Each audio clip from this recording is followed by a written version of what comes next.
છેલ્લા 2 દિવસથી જે રીતે રાજકીય ક્ષેત્રે ભૂકંપ સર્જાયો છે, અનેક અટકળો હતી. અલ્પેશ ઠાકોર કોંગ્રેસ છોડે તેવી અટકળો હતી, પણ કંઈક અલગ જ જે રીતે સામે આવ્યું. સવારે જવાહર ચાવડા અને સાંજે પરસોત્તમ સાબરિયાએ રાજીનામું આપ્યું. ત્યારે આ અંગે ચર્ચા કરવા માટે અમારી સાથે જોડાઈ ગયા છે રાજકીય વિશ્લેષક પ્રશાંતભાઈ ગઢવી. પ્રશાંતભાઈ, મંતવ્ય ન્યૂઝમાં આપનું સ્વાગત છે. જે રીતે વાત કરીએ, છેલ્લા 2 દિવસમાં કોંગ્રેસમાંથી 2 નેતાઓએ છોડી અને ભાજપમાં જોડાયા છે. શું કહેવું છે? આપણે કોઈ પણ કાર્યક્રમની શરૂઆત કરીએ ને એટલે એક સરસ એવો દુહો હોય છે કે રીત અહીંની જુદી ને રસમ અમારા નોખા, અમારે તો મન શબ્દો જ કંકુ ને ચોખા. એમ શબ્દોથી અમે તમારું સ્વાગત કરીએ છીએ. એમ જો કોઈ કોંગી ધારાસભ્યને ભાજપમાં જોડાવવું હોય તો રીત અહીંની જુદી ને રસમ અમારા નોખા, અમારે તો મન મંત્રી પદ જ કંકુ ને ચોખા. એમ જેને આવવું હોય અમે મંત્રી પદ આપીશું. એટલે ભાજપમાં મંત્રી પદ મેળવવું હોય તો વાયા કોંગ્રેસ જવાય. એટલે કોંગ્રેસમાં તમે થોડી મહેનત કરો, એક બે વાર ચૂંટાવાનો પ્રયત્ન કરો અને ચૂંટાઈ જાઓ એટલે સીધા મંત્રી પદ અહીંયા લો. આ લોકશાહી માટે બહુ ખતરારૂપી ઘંટી કહેવાય. અને અત્યારે ભાજપ માટે પણ, કારણ કે ભાજપની સ્થાપના 1980માં થઈ ત્યારથી ઘણા કાર્યકરો હાલમાં પણ હયાત હશે 1980થી, કે જે અત્યારે પણ ભાજપ માટે સેવા કરતા હશે, એના માટે ફૂટવર્ક કરતા હશે, પક્ષને ઊંચો લાવવામાં ઘણું બધું યોગદાન બલિદાન આપ્યું હશે. હવે એ લોકોને તમે અત્યાર સુધી કોર્પોરેટરની ચૂંટણી પણ નથી લડવા દીધી અને અત્યારે રાતોરાત આવી રીતે બીજા પક્ષમાંથી પોતાની એક મજબૂતાઈ પેલા, હવે આમ આપણે કહીએ છીએ કે મજબૂત છે, દેશ મજબૂત છે, હાથ મજબૂત છે, ભાજપ મજબૂત છે, તો પછી આપણે આવા બીજા પક્ષના ધારાસભ્યોની જરૂર શું કામ પડે? પહેલું.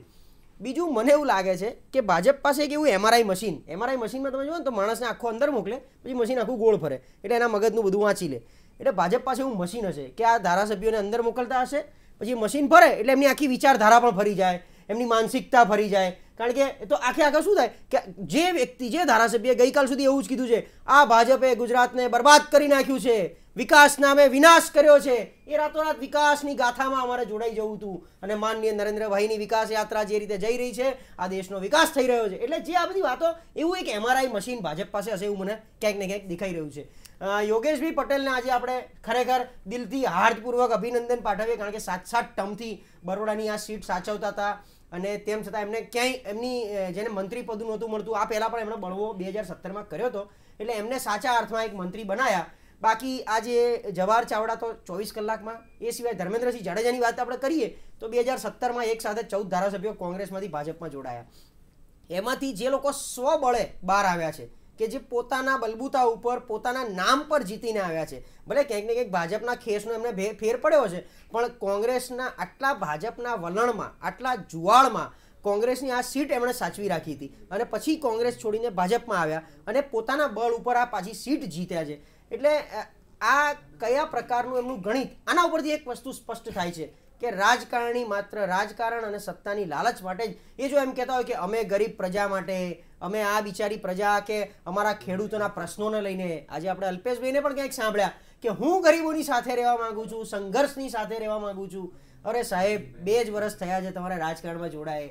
તમે ઠાકોર સેના રૂપી એક સીડીથી કોંગ્રેસમાં ધારાસભ્ય થયા, ત્યાં પછી બહુ બધા તમે તમારા જેને કહેવાય ને રીસામણા બતાવ્યા. એટલે અત્યારે જે જમ્બો કમિટી બનાવી 2019ને ધ્યાનમાં રાખીને 7 કમિટીમાં અલ્પેશ ઠાકોરને, હવે અલ્પેશ ઠાકોરનો જન્મ થયો ત્યારે કોંગ્રેસને 100 વર્ષ થઈ ગયા હતા. તો આપણને બી એવો પ્રશ્ન થાય કે કોંગ્રેસને એવી કઈ લાચારી નડે છે કે આવા આજકાલના આવેલા, ભલે એક માસ હશે, વોલ્યુમ છે, સમાજનું પ્રભુત્વ હોય, પણ સમાજ પણ એક વિચારધારા સાથે જોડાતો હોય. જો કોંગ્રેસ 100 વર્ષ, 134 વર્ષ જૂની સંસ્થા છે, એની એક વિચારધારા છે, આટલા વર્ષોથી દેશ પર રાજ બી કર્યું છે, સત્તા પણ મેળવી છે, તો એમને એવી કઈ જરૂર પડતી હોય કે આવા આજકાલના 2 વર્ષથી આવેલા આંદોલનકારીઓને આટલું બધું આપણે માન મોભો અને સન્માન આપીને ધારાસભ્ય અને પછી રીસામણા મનામણા કરવા પડે? એટલે ઓવરઓલ પરિસ્થિતિથી પ્રજાએ જાગવાની જરૂર હવે મને ક્યાંક લાગી રહી છે. હવે આ રાજકારણમાંથી પ્રજા કેવી રીતે બહાર આવે છે અને કાં તો આ જ રાજકારણીઓને કેવી રીતે સબક શીખવાડે છે.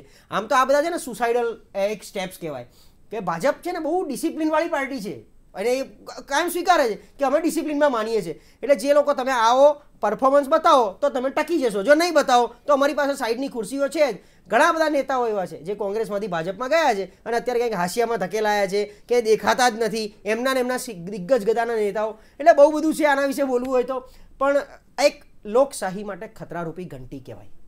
પ્રશાંતભાઈ, જે રીતે વાત કરીએ, છેલ્લા 2 દિવસથી અલ્પેશ ઠાકોરની અટકળો ચાલતી હતી કે અલ્પેશ ઠાકોર ક્યાંક ને ક્યાંક કોંગ્રેસ છોડીને ભાજપમાં જોડાય, એટલે કે કોંગ્રેસની તમામ ટીમ, તમામ નેતાઓ અલ્પેશ ઠાકોરની પાછળ હતા.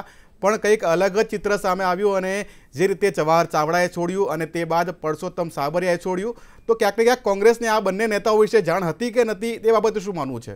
અલ્પેશ ઠાકરે હમણાં એમની પ્રેસ કોન્ફરન્સમાં બી કીધું કે મારે મંત્રી બનવું તો 6 મહિના પહેલાં બની જાત. એટલે એનો મતલબ એવો સ્પષ્ટ છે કે ભાજપ સાથે ક્યાંક ને ક્યાંક વાતચીત એમની ચાલુ હશે અને એમને પોતાને પણ ક્યાંક ઈચ્છા હશે જ કે હું મંત્રી બની જાઉં. કારણ કે એમણે જેમ કીધું કે મારે મારી ગરીબો સાથે સંઘર્ષ કરવો છે તો હું સત્તા પર હોઉં તો સારું. એટલે ક્યાંક ને ક્યાંક વાટાઘાટો ચાલતો હશે. પણ મને એવું લાગે છે કે ભાજપ એના ગણતરી પ્રમાણે અમુક લિમિટેડ ધારાસભ્યોને આ બાજુ લાવવાનો પ્રયત્ન કર્યો હશે.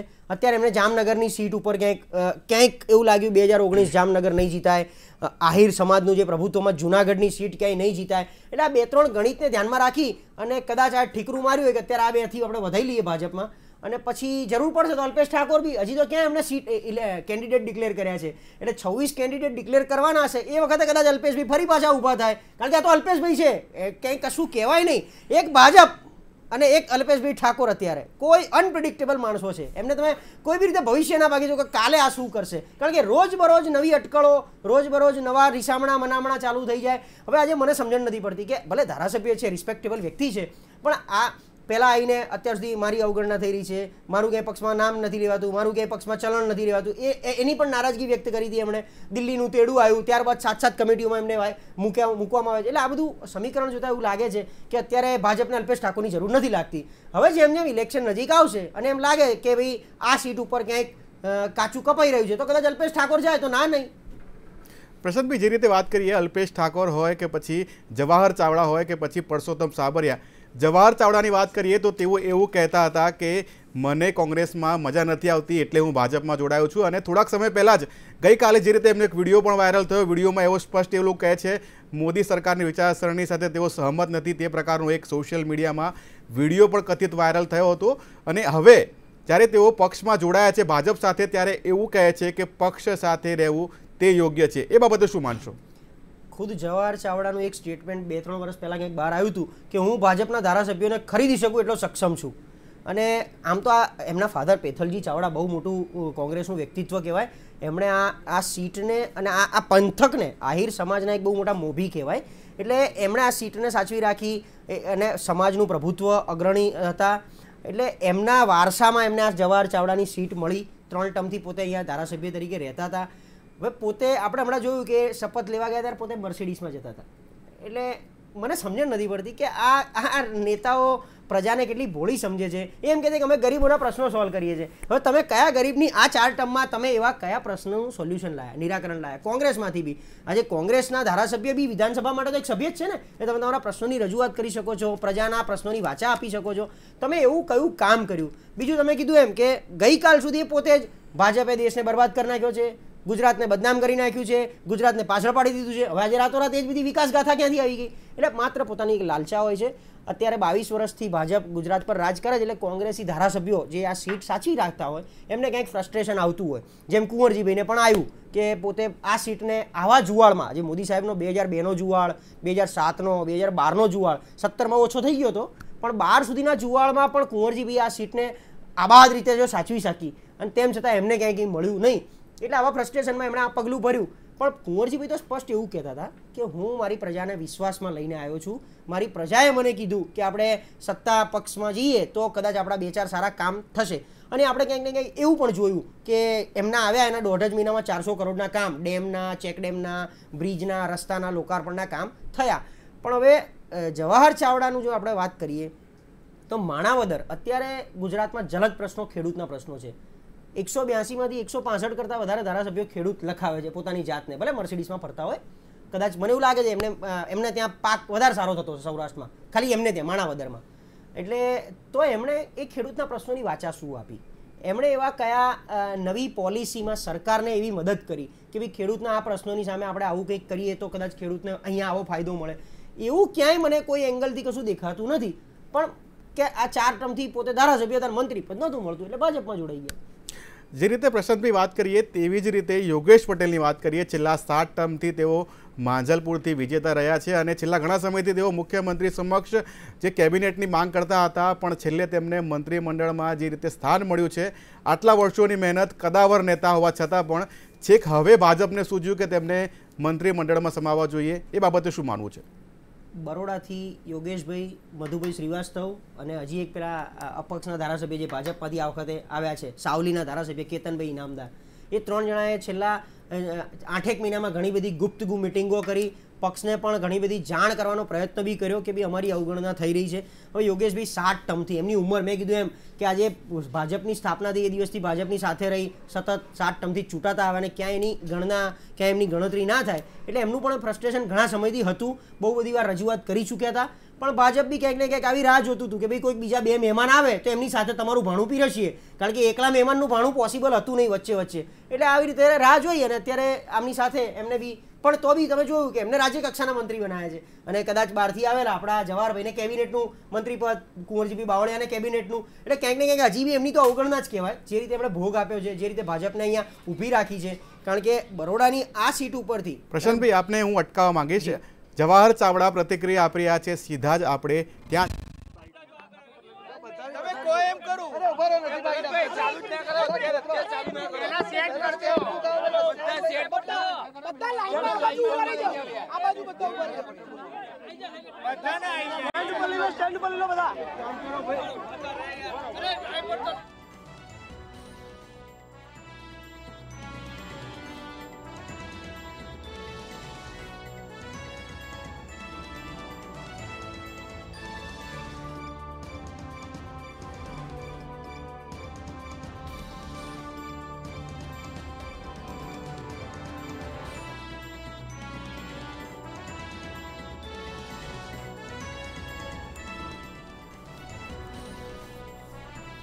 મહત્વનું છે કે જવાહર ચાવડાએ શપથવિધિ પૂર્ણ કરી છે અને તેઓને કેબિનેટ મંત્રી તરીકેનું સ્થાન આપવામાં આવ્યું છે. ખૂબ જ મહત્વનું કહી શકાય કે ગઈકાલે જ તેઓએ કોંગ્રેસ સાથે છેડો ફાડ્યો અને તેઓ ભાજપમાં જોડાયા, અને આજે 12:39 કલાકે તેમણે ભાજપમાં કેબિનેટ મંત્રી તરીકે શપથ પણ ગ્રહણ કર્યા છે. મહત્વનું કહી શકાય કે કોંગ્રેસમાંથી છેડો ફાડીને એક બાદ એક મોટા કદાવર નેતાઓ ભાજપમાં જોડાઈ રહ્યા છે, ત્યારે જવાહર ચાવડા પણ છેલ્લા ઘણા સમયથી માણાવદરમાં કોંગ્રેસના ધારાસભ્ય રહી ચૂક્યા છે, અને તેઓએ ગઈકાલે કોંગ્રેસમાંથી છેડો ફાડ્યો અને સાંજે તેઓ ભાજપમાં જોડાયા. મહત્વનું કહી શકાય કે આજે બપોરે તેમણે મંત્રી તરીકેની શપથવિધિ પણ ગ્રહણ કરી અને તેઓને કેબિનેટ મંત્રી તરીકેની જવાબદારી પણ ભાજપ દ્વારા સોંપવામાં આવી છે. મહત્વનું કહી શકાય કે જવાહર ચાવડાની સાથોસાથ વાત કરીએ તો યોગેશ પટેલ અને જે રીતે વાત કરીએ ધર્મેન્દ્રસિંહ જાડેજા, તેઓને પણ રાજ્યકક્ષાના મંત્રી બનાવાયા. પ્રશાંતભાઈ, પૂછવા એ માંગીશ ખાસ કે જે રીતે જવાહર ચાવડા હોય, યોગેશ પટેલ હોય કે ધર્મેન્દ્રસિંહ જાડેજા હોય, તમામ નેતાઓ ક્યાંક ને ક્યાંક પોતાના પક્ષથી નારાજ હોય તેવું પણ સામે આવતું હોય છે. જવાહરભાઈનું નારાજગી મને ક્યાંય કોઈ રીતે દેખાતી નથી, કારણ કે કોંગ્રેસમાં એ પોતે આટલા 4 ટર્મથી એમના ફાધરનું ઘણું બધું યોગદાન કોંગ્રેસને ઊભી કરવામાં રહ્યું છે.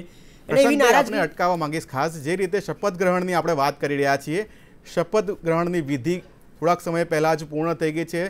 મહત્વનું કહી શકાય કે ધર્મેન્દ્રસિંહ જાડેજા હોય કે પછી જવાહર ચાવડા હોય કે પછી યોગેશ પટેલ હોય, રાજ્યપાલની સામે તેઓએ શપથવિધિ પૂર્ણ કરી છે અને તેઓ હવે ભાજપના નેતા તરીકે કાર્યકાળ સંભાળ્યો છે. જે રીતે જવાહર ચાવડાની વાત કરીએ તો તેઓને કેબિનેટના મંત્રી તરીકેની જવાબદારી સોંપવામાં આવી છે, ત્યારે યોગેશ પટેલ અને ધર્મેન્દ્રસિંહ જાડેજાની વાત કરવામાં આવે તો તે બંને નેતાઓને રાજ્યકક્ષાના મંત્રી તરીકેની જવાબદારી સોંપવામાં આવી છે. ખૂબ જ મહત્વનું કહી શકાય કે જે રીતે રાજકીય ક્ષેત્રે અનેક અટકળો બાદ હવે આજે સવારથી જ જે રીતે જવાહર ચાવડા શપથ ગ્રહણ કરશે તેવા સમાચાર અહેવાલ વહેતા થયા હતા, ત્યારે બપોરે જવાહર ચાવડાએ શપથ ગ્રહણ કર્યા.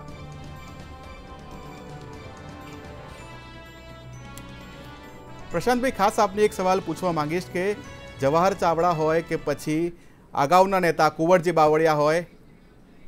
બાવળિયા હોય કે પછી આશાબેન પટેલ હોય, એક બાદ એક કોંગ્રેસમાંથી જે રીતે નારાજગીઓ સામે આવી રહી છે અને અમુક નેતાઓ હજી પણ કોંગ્રેસમાં નારાજ હોય તેવી પણ અટકળો ચાલી રહી છે, ત્યારે કોંગ્રેસ આવનાર લોકસભાની ચૂંટણીમાં કઈ રીતે ટકશે તે પણ એક સવાલ ઊભો થયો છે. તે બાબતે શું માનવું છે? કોંગ્રેસ માટે આમ કપરા દિવસો કહેવાય, પણ સાથે સાથે આમ તો સફાઈ પણ થઈ રહી છે. સી આમાં કેવું છે, જે પક્ષની વિચારધારા સાથે જોડાયા છે, જે સાચા સૈનિકની જેમ આવ્યા છે, એ આ જીવન એની સાથે જ રહેવાના છે. એટલે એ જેને ખરેખર તહે દિલથી કોંગ્રેસ સાથે કામ કરવું છે, એ તો એની સાથે રહીને કામ કરવાનું છે, મજબૂત કાર્યકરની જેમ. પણ જે સત્તા માટે જ રાજકારણમાં આવ્યા છે, જેમ અલ્પેશ ઠાકોરની આપણે વાત કરી કે માટલા ફોડના, દારૂની રેડના કાર્યક્રમો કરી ઠાકોર સેનાના ખભે બંદૂક મૂકી અને કોંગ્રેસમાંથી ધારાસભ્ય થયા પછી એક પણ માટલા ફોડનો કાર્યક્રમ નહીં કરવો, ત્યારે કોંગ્રેસે સવાલ પૂછ્યો કે આપ ધારાસભ્ય બન્યા છો તો હવે પ્રજાના આ કામ કેમ નથી કર્યા તમે. રહ્યો આ જવાહર ચાવડાની વાત કરું તો જુનાગઢ જે પંથક, જો તમને યાદ હોય તો જુનાગઢમાંથી સિટીમાંથી ધારાસભ્ય મહેન્દ્રભાઈ મસૂદ 7 ટર્મ સુધી ભાજપ સાથે રહ્યા, 7 ટર્મ આ વખતે એ હાર્યા, પણ એમને બી ક્યાંક પક્ષમાં કોઈ પણ જાતનું એવું સ્થાન આપવામાં મંત્રીમંડળમાં આવ્યું. જી પ્રશાંતભાઈ, આપને અટકાવવા માંગીશ. જે રીતે કોંગ્રેસ અને ભાજપ બંને રાજકીય પક્ષો એક બાદ એક પોતપોતાના નેતાઓને સાંભળવામાં અને બંને નેતાઓની જવાબદારીઓ સાચવવામાં લાગ્યા છે, ત્યારે આજે જે રીતે વાત કરીએ, જવાહર ચાવડાએ સત્તાવાર રીતે ભાજપમાં શપથવિધિ ગ્રહણ કરી અને તેઓને કેબિનેટ મંત્રી તરીકેની જવાબદારી પણ સોંપવામાં આવી છે.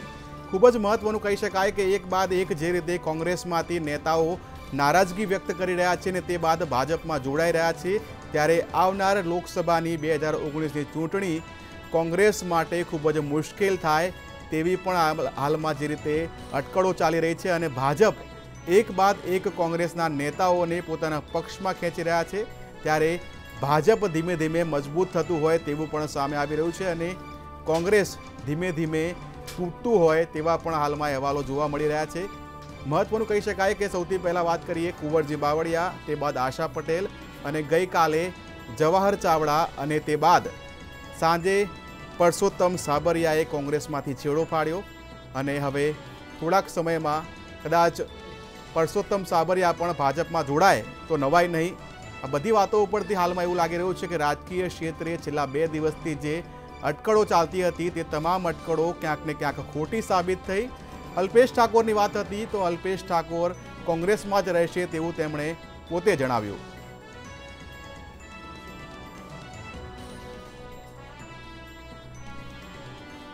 આપણે જે રીતે વાત કરી રહ્યા છીએ કે છેલ્લા 2 દિવસથી રાજકીય ક્ષેત્રે અનેક અટકળો ચાલતી હતી, ત્યારે આ તમામ બાબતે ચર્ચા કરવા માટે આપણી સાથે કોંગ્રેસના નેતા એવા પૂજાબેન પ્રજાપતિ પણ જોડાયા છે. પૂજાબેન, મંતવ્ય ન્યૂઝમાં આપનું સ્વાગત છે. જે રીતે કોંગ્રેસની વાત કરીએ, એક બાદ એક નેતાઓ કોંગ્રેસ છોડી રહ્યા છે. આશાબેન પટેલ હોય, કુંવરજી બાવળિયા હોય, જવાહર ચાવડા અને પરસોત્તમ સાબરિયા, આ તમામ બાબતોને આપ કઈ રીતે જુઓ છો? તમને કહું ને તો આપણે જે કહેવાય ને કે મહાભારત જ્યારે સર્જાયું હતું ત્યારે શ્રી કૃષ્ણએ, ભાવેશભાઈ, શ્રી કૃષ્ણએ અર્જુનને એવું કીધું કે હે પાર્થ, મેં 5 તત્વોથી ક્રોધ, મોહ, લાલચ, ભય, બરાબર, એટલે આ બધા આ 5 તત્વોથી મેં એક મનુષ્યનો અવતાર આપેલો છે. હવે મનુષ્ય એનું કઈ રીતે ઉપયોગ કરે છે ડિપેન્ડ ઓન ધેમ, બરાબર. અને ત્યારબાદ આપણા જે આ એમએલએ જઈ રહ્યા છે, હવે એમનામાંથી જે મોહની ઇન્દ્રિય જાગૃત થઈ ગઈ છે ને જે રીતે છોડીને જતા રહ્યા છે, બરાબર, એ એમનો લોસ છે. અને તમે જુઓ કે ભાજપ સતત બેરોજગારી હોય, મોંઘવારી હોય, કિસાનોના તકલીફો હોય, અલગ અલગ સમાજોની ઉપર જે દમન કરવામાં આવ્યું એ તમામે મુદ્દાથી ભટકીને આ રાજકીય પૂજાબેન આપને અટકાવવા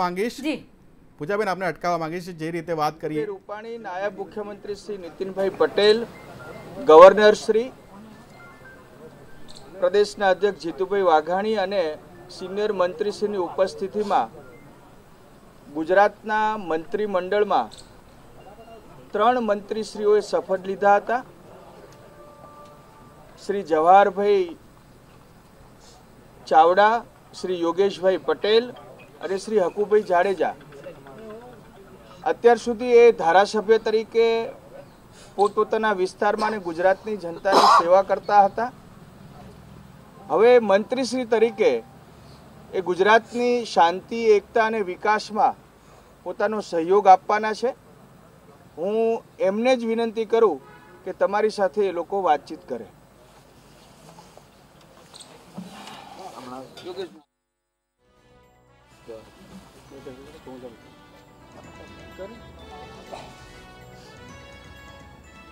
આજે ગાંધીનગર ખાતે રાજ્ય કક્ષાના મંત્રી તરીકે મેં શપથ લીધા છે. ખાસ કરીને 2019ની જે ઇલેક્શન છે લોકસભાની, એમાં નરેન્દ્રભાઈ મોદીનો હાથ મજબૂત થાય, 400 સીટો દેશમાં આવે, એ માટે મારા પ્રયત્નો છે. વિજયભાઈ રૂપાણીજી, ડેપ્યુટી મુખ્યમંત્રી નીતિનભાઈ, અમારા પ્રમુખ જીતુભાઈ, સિનિયર મંત્રી શ્રીઓ ભરતભાઈ, જવાહરભાઈ, હકુભાઈજી, આજે દેશના સીમાડા, ખાસ કરીને પાકિસ્તાનના આતંકવાદીઓ જે રીતે દેશ ઉપર હુમલા કરે છે, અમુક નાગરિકો પણ એમાં જે મૃત્યુ પામે છે, અને તાજેતરમાં જ એક બહુ જ ખરાબ બનાવ બન્યો, એમાં 40 જેટલા જવાનો મૃત્યુ પામ્યા. બોમ્બે પર જે એટેક થયો એમાં કોંગ્રેસ જે તે વખતની તત્કાલીન જે સરકાર હતી એને કશું ના કર્યું, પરંતુ નરેન્દ્રભાઈ મોદીએ જે જડબાતોડ તો જવાબ આપ્યો અને એર સ્ટ્રાઇક કરી, તેનાથી આજે આખા દેશના લોકો ખુશ છે. રાજ્યની 26 સીટો જીતે એ માટે અમારા પ્રયત્ન રહેશે. અને ગરીબ માણસોની આ સરકાર છે. અનેક કામો રૂપાણીજીની સરકારમાં થયેલા છે. ખાસ કરીને 1990થી જ્યારે હું ધારાસભ્ય થયો ત્યારે જ મેં વડોદરા શહેરમાં જે નગરોમાં જે વસ્તીમાં રહે છે, જ્યારે 1976નો કાયદો આવ્યો અને 1976ના કાયદા મુજબ જે જમીનો ફાજલ થતી હતી એ જમીનોમાં ખેડૂતોએ 10 રૂપિયા 100 રૂપિયાના સ્ટેમ્પ પર જે જમીનો વેચેલી, એમાં ગરીબ વ્યક્તિઓએ જે મકાનો બાંધી દીધેલા, એમાં ચીમનભાઈની સરકાર, સુરેશભાઈની સરકાર, છબીલદાસની સરકાર, કેશુભાઈની સરકાર, બધી જ સરકારોમાં મેં રજૂઆતો કરેલી કે આ મકાનો કાયદેસર થાય. પણ રૂપાણીજી એ મારી વાત માની અને એમાં જે કાયદેસર મકાનો થવા માંડ્યા છે, આજે રાજ્યમાં એવા લગભગ 30 લાખ વ્યક્તિઓને એવા મકાનો છે જે કાયદેસર થાય એવા છે.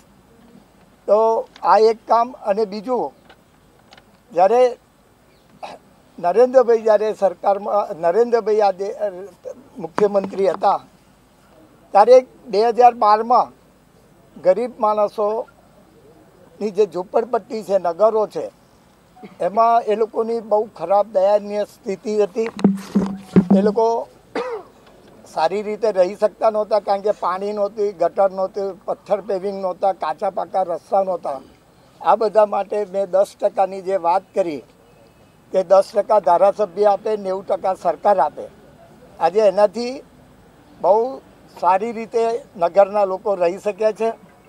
અને મારા વડોદરા શહેરમાં, મારા માજલપુર વિસ્તારમાં 192 નગરમાં આ કામગીરી થઈ છે.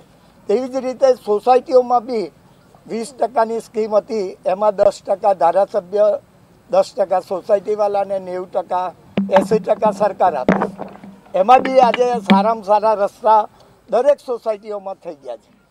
એટલે મારો કહેવાનો મતલબ એ છે કે ભાજપની સરકાર મધ્યમ વર્ગ હોય, ગરીબ વર્ગ હોય કે પૈસાદાર વર્ગ, આ બધા માટે કંઈક ને કંઈક અમે ધારાસભ્ય તરીકે લઈને આવીએ છીએ, અમારી વાત સાંભળે છે. અને ભૂતકાળમાં પણ મેં અનેક આંદોલનો કર્યા છે અને લોકો માટે જ હું લડું છું. એટલે મારી વાત સંભળાઈ બી છે. ને આજે જ્યારે મને રાજ્ય કક્ષાના મંત્રી તરીકે જ્યારે સરકારે મૂક્યા છે તો મારી જવાબદારી વધી જાય છે. પહેલાં હું વડોદરા શહેરમાં જ વધારે કામ કરતો હતો, પરંતુ હવે રાજ્યમાં પણ દરેક જગ્યાએ મારે જવું પડશે ને વધારે કામ, વધારે મજૂરી કરવી પડશે.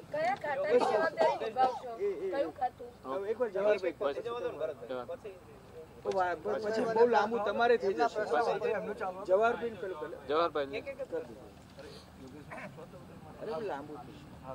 આજ રોજ ગવર્નરશ્રીમાં અમે ગયા હતા. મંત્રી તરીકે સોગંદવિધિ મેં કરી. પહેલાં તો રાષ્ટ્રીય અધ્યક્ષ અમિતભાઈ શાહ, આપણા પનોતા પુત્ર તેવા નરેન્દ્રભાઈ મોદી, ગુજરાતના પ્રમુખ શ્રી જીતુભાઈ, આપણા મુખ્યમંત્રી શ્રી વિજયભાઈ રૂપાણી, આ બધાનો પહેલાં આભાર માનું કે તેના કારણે આજે એક મને તક મળી છે.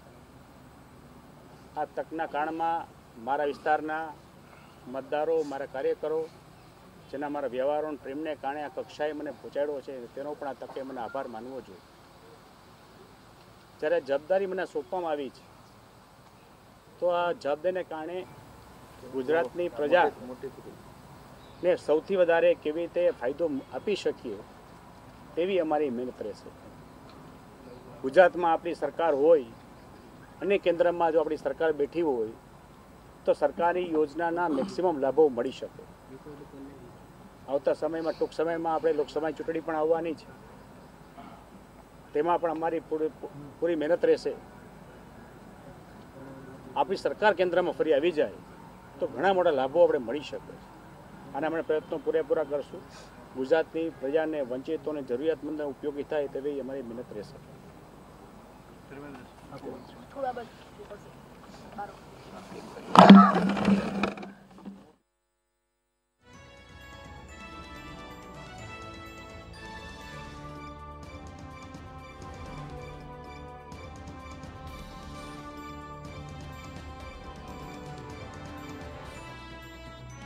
નેતૃત્વ આપણા દેશના વડાપ્રધાન અને ગુજરાતના પનોતા પુત્ર માન્ય નરેન્દ્રભાઈ મોદી સાહેબ,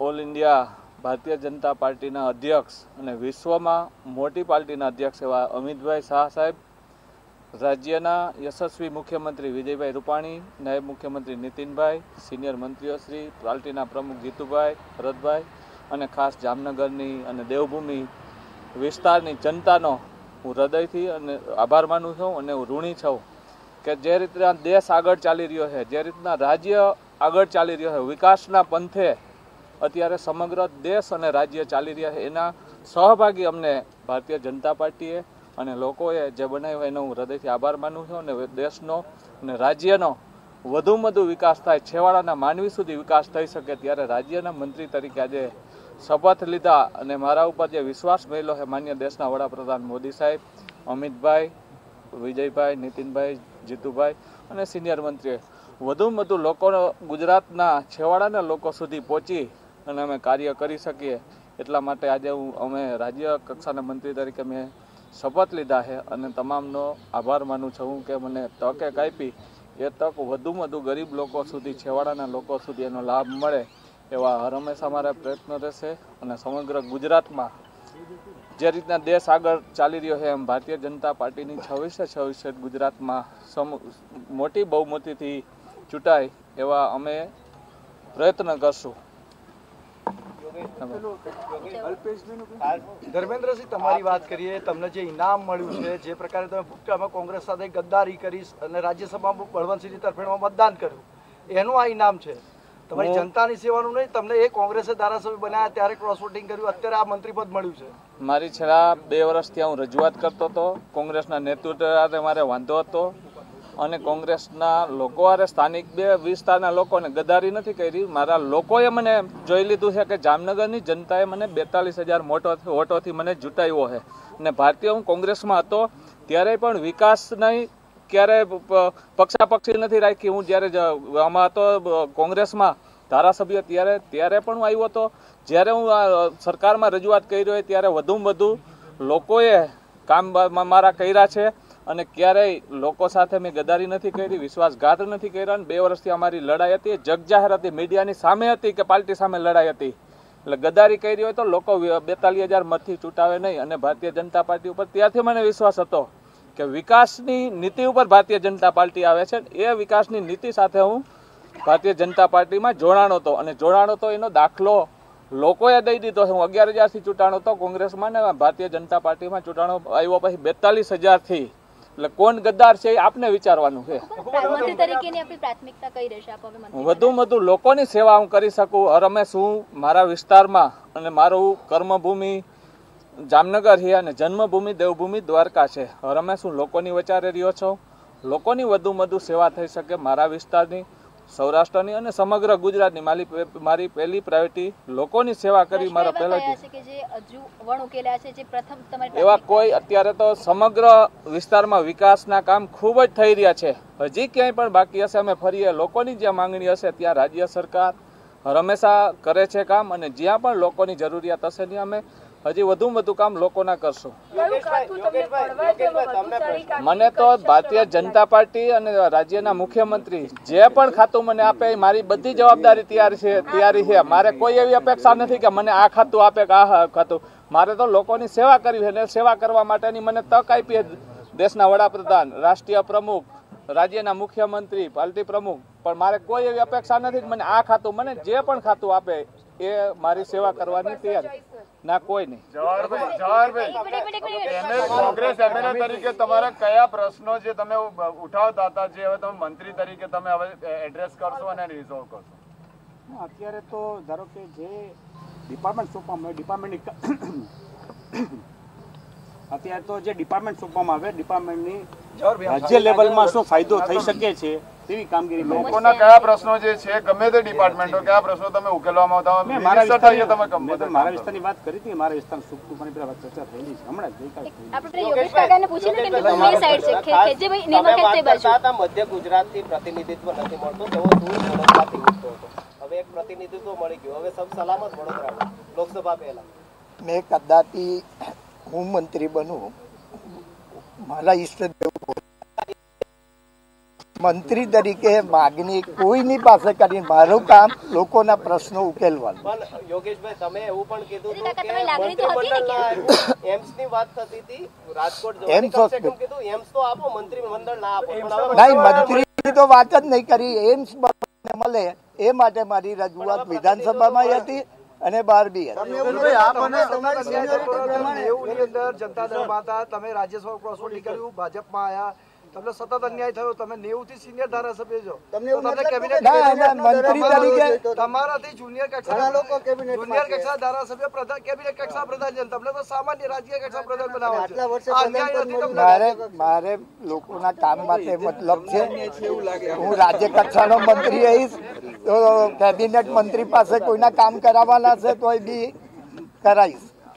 એટલે લોકોના પ્રશ્નો ઉકેલે એ જ અમારો એમ. યોગેશભાઈ, એક પ્રકારનો ડેમેજ કંટ્રોલ કર્યો છે સરકારે મધ્ય ગુજરાતમાં આપને મંત્રી પદ આપીને. લાગે છે આપનો ઉપયોગ થયો છે સરકારે કર્યો? એ તો હવે ખાસ કરીને વડોદરા શહેરમાં, એટલે એ મધ્ય ગુજરાતનું જે બી કંઈક ખામી હતી એ સરકારે પૂરી. એટલે ઉપયોગ કર્યો હોય તમારે એવું લાગે છે? ઉપયોગ તો હવે એટલે મારામાં જે વિશ્વાસ રાખ્યો છે એ હવે પૂર્ણ કરી. એમ્સની વારંવાર માંગણી કરી હતી વડોદરામાં, પણ તમને નથી આપી, તમે નારાજ થયા હતા. એટલા માટે આ બધો તમને લાભ આપે છે? નારાજ તો લોકો માટે નારાજ છું, મારા માટે નહીં. કે એમ્સ મળત અમને તો આખા વડોદરા એટલે મધ્ય ગુજરાત ને અમદાવાદ સુધી લોકોના ફાયદો. યોગેશભાઈ, આઈએસ અધિકારીઓ આપની સાંભળતા નતા, હવે આપની ચેમ્બરમાં આપશે કઈ રીતે કામ લેશો અધિકારીઓ પાસેથી? કામ લેતા તો મને આવડે છે, કારણ કે મેનેજમેન્ટ શું કરવું એ તો મારો વર્ષોનો વિષય. એમ્સને લઈને તમારા સાથે ધારાસભ્ય તમે જે રીતે સર્કિટ હાઉસની અંદર મળ્યા હતા, એક મીટિંગ કરી હતી નારાજગી બાબતને લઈને, ખાસ હવે તમે પણ રાજી અને તમારી સાથે જે સર્કિટ હાઉસ પહોંચ્યા હતા બીજા મધુ શ્રીવાસ્તવજી એ વખતે અધિકારીઓ કામ નથી કરતા એ અમારો મુદ્દો હતો. પણ હવે તો એક મંત્રી છે હવે મંત્રી કક્ષાની અંદર, તો હવે તો કામ કરશે જ. એ તો રાજી તમારા થ્રુ ના કામ લઈશું બરોબર.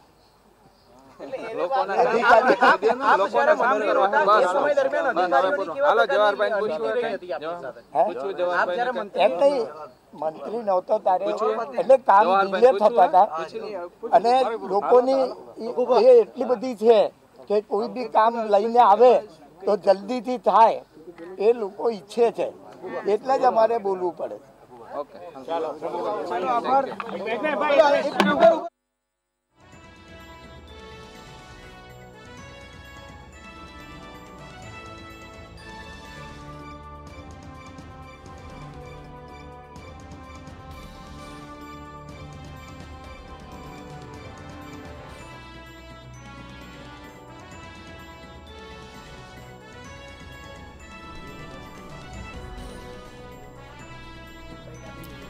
જે રીતે યોગેશ પટેલ હોય, જવાહર ચાવડા હોય કે પછી ધર્મેન્દ્રસિંહ જાડેજા, તમામ નેતાઓએ આજે શપથવિધિ ગ્રહણ કર્યા બાદ પોતાના વક્તવ્યો આપ્યા હતા અને પોતાના નિવેદનો આપ્યા હતા અને આવનાર દિવસોમાં તેઓ કઈ રીતની કામગીરી કરશે, પ્રજા માટે કેવા કામ કરશે તે પણ જણાવ્યું હતું.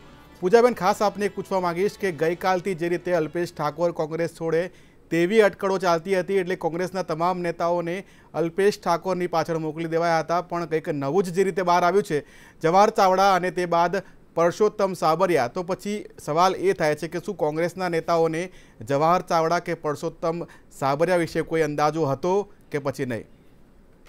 અંદાજો એવું છે ને કે ભાવેશભાઈ કે કેટલી ટર્મથી જો આમ જે કહેવાય ને કે આ બધા કુળના કોંગ્રેસ કુળના નેતાઓ છે, પાયાના સિદ્ધાંતો અને પાયાની વિચારધારાવાળા બધા જે એમએલએ હતા. હવે જે આપણે રાત્રે સપનું તો આવે નહીં કે આ બધા છોડીને જાય છે, એક બાબત. બીજી બાબત કે આ લોકોની તમે અત્યારે સ્ટેટમેન્ટ જોયા હશે, ભાજપનો ખેસ પહેર્યા પછી એમના જે સ્ટેટમેન્ટ છે ને એ પાયાવિહોણા છે. કોંગ્રેસની શું ફરિયાદ હતી ખબર નહીં, એમના શું મુદ્દા હતા ખબર નહીં. એમનું એક જ છે કે અમે અહીંયા કામ કરીશું, અમે પ્રજાના કામ કરીશું. તો પછી તમારું આ જે અત્યારે જે આત્મચિંતન થયું છે, ભાજપ યાદ આવ્યું છે, તો તમને 2017માં કેમ યાદ ના આવ્યું? કેમ તમે પંજાને એ વખતે અન્યાય કર્યો? કેમ તમે આ સીટ લઈને બેસી ગયા? એટલે આ જે એમનો પત્તા અત્યારે પ્રજાના હિતની જગ્યાએ એમને જે પોતાનો હિત જોયો છે, પોતાની લાલચ અને મોહને વધારે પ્રાધાન્ય આપ્યું છે, એ લોકતંત્રનું ખૂન થઈ રહ્યું એ સ્પષ્ટ દેખાય છે. બીજી બાબત, આ જે જવાહરભાઈ ચાવડા છે, હવે એમને નામ એમનું બદલવું પડશે. કેમ બદલવું પડશે? કારણ કે અમે ભાજપ તો ટેવાઈ ગઈ છે નામકરણ કરવા માટે. કારણ કે એમના જે સ્વર્ગીય પિતાજી હતા પેથલજી ચાવડા, એમનું નામ, આ દીકરાનું નામ જવાહર એટલા માટે પાડ્યું હતું કારણ કે જવાહરલાલ નહેરુથી ઇન્સ્પાયર થયેલા હતા અને એમણે એ વખતે જે તે ટાઈમે એમણે કીધું હતું કે ભાઈ હું પણ મારા દીકરાનું નામ જવાહર રાખીશ. એટલે હવે એ ભાજપમાં ગયા અને ભાજપનો ખેસ પહેર્યો અને પાયાવિહોણી જે વિકાસની ગાથા ગઈ રહ્યા છે તે ટીવીના માધ્યમોથી, એ હોપલેસ વાત છે. એક અનધર થિંગ કહું કે જવાહરભાઈ એ જ વ્યક્તિ છે કે જેને એવું કીધું કે ભાજપની ઓકાત નથી મને ખરીદવાની, હું દારૂ તો ભાજપના ખરીદી શકું એમ છું. બરાબર. હવે આજે ક્યાં ખરીદાયા છે, શું વેચાયા છે અને શું કરી રહ્યા છે જગ જાહેર છે. હવે યોગેશભાઈ પટેલની વાત કરું તો મને કામ નીકાળતા આવડે છે, હું જોઈશ, હું ખુશ છું. એટલે તમે કઈ ખુશી માટે ગયા છો? કાલે જવાહરભાઈ પણ કહે કે મને કોઈ પ્રોબ્લેમ નથી કોંગ્રેસથી, પરંતુ મને ખુશી મજા નથી આવતી. એટલે મારે ખાલી જવાહરભાઈને એક જ લાઈનનો સબ્જેક્ટ પૂછવો છે કે જવાહરભાઈ તમે કઈ મજા લેવા માટે અત્યારે ભાજપમાં જોડાયા છો?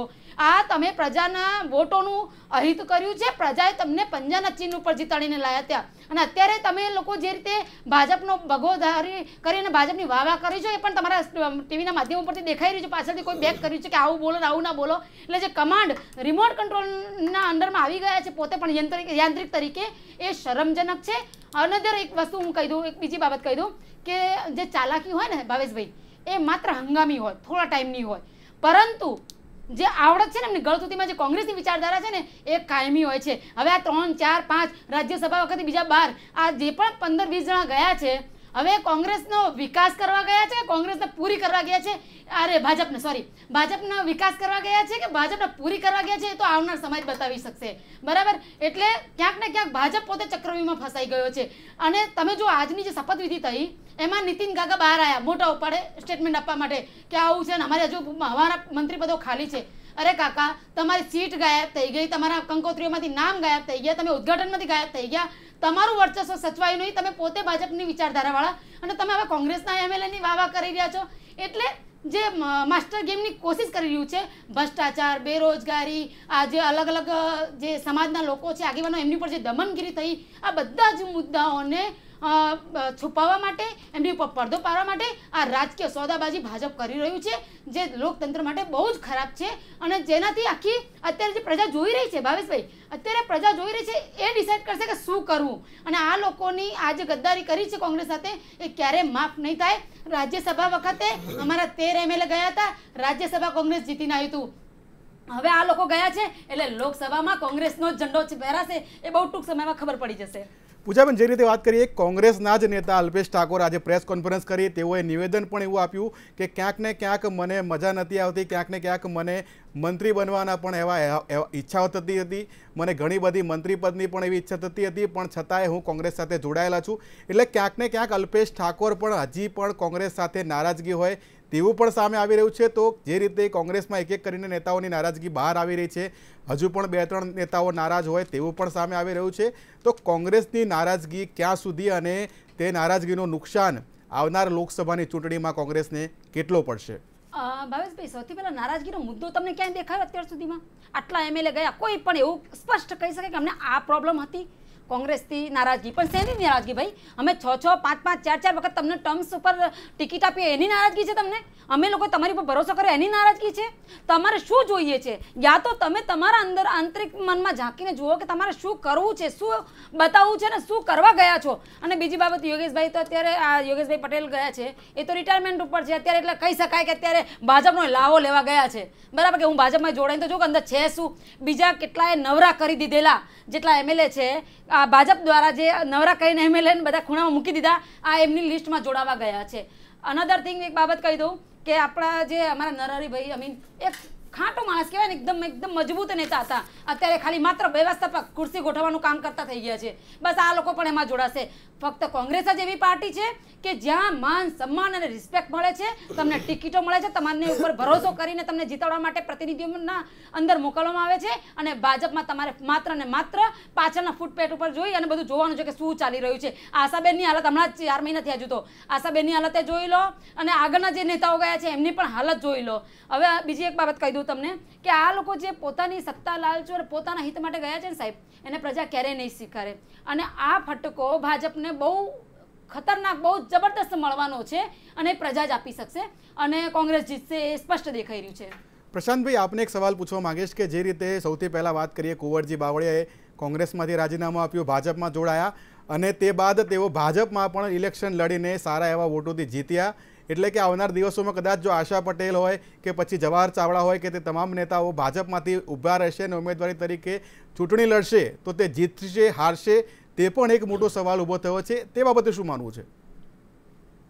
કાં તો બનો કોંગ્રેસી અને કાં ભાજપમાં ભળો, પણ આમ પક્ષ પલટા કરી તમે દેશને કાં નડો. એટલે આ જે નડ્યા છે કેટલું નુકસાન કર્યું છે તમે જુઓ. કારણ કે હવેનું બાય ઇલેક્શન થશે, જવાહરભાઈને જીતવું પડશે. હકુભાઈને તો ધારાસભ્ય હતા જ, પણ જવાહરભાઈને એક ઇલેક્શન લડવું પડશે. હવે આ ચૂંટણીનો ખર્ચો કોણ આપશે? એટલે ખરેખર એક બંધારણમાં આ બધું નાખવું જોઈએ અને પક્ષ પલટો કરીને આવતા હોય ને તો વિધાનસભામાં પણ એક ખરડો પસાર કરી દેવો જોઈએ કે જે ધારાસભ્ય આવી રીતે બીજા પક્ષમાંથી આવે સંપૂર્ણ ચૂંટણી ખર્ચ એમની પાસેથી લેવામાં આવશે.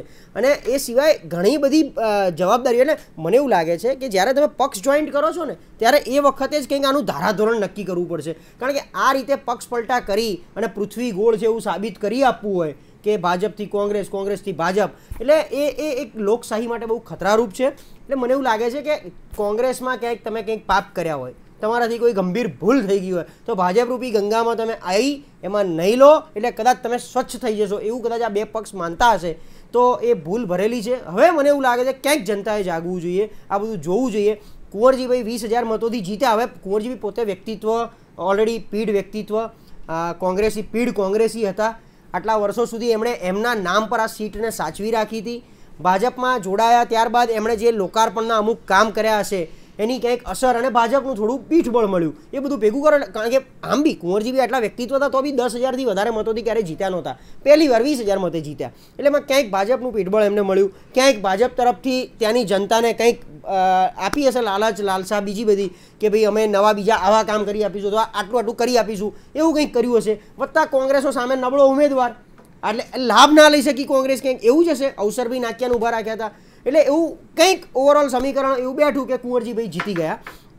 હવે આ બધું જોયા પછી જવાહરભાઈને માણાવદરની સીટ, કારણ કે પેથલજીભાઈ ચાવડાનું નામ મળે પણ પેથલજી ભાઈ મેં કીધું એમ કોંગ્રેસના સાચા સૈનિક હતા, ત્યાંની જનતાએ એમને કોંગ્રેસના સૈનિક તરીકે સ્વીકાર્યા હતા અને સાચવ્યા હતા અત્યાર સુધી. આ જ વસ્તુ આગળ જતાં રિપીટ થાય છે કે કેમ, એ બહુ મોટો ક્વેશ્ચન માર્ક છે. પ્રશાંતભાઈ, જે રીતે કોંગ્રેસની આપણે વાત કરીએ, ભાજપની વાત કરીએ, કદાચ આવનાર 2-3 દિવસ કે પછી સોમવાર પછી થોડાક દિવસોમાં જ ઇલેક્શનની તારીખો જાહેર થશે અને ઇલેક્શનનો સમયગાળો નક્કી કરવામાં આવશે. ત્યારે હવે કોંગ્રેસ પાસે કે ભાજપ પાસે કેટલો સમય છે પોતપોતાના નેતાઓને બચાવવા માટે અને આવનાર લોકસભાની ચૂંટણીમાં 26માંથી વધુમાં વધુ સીટો મેળવવા માટે?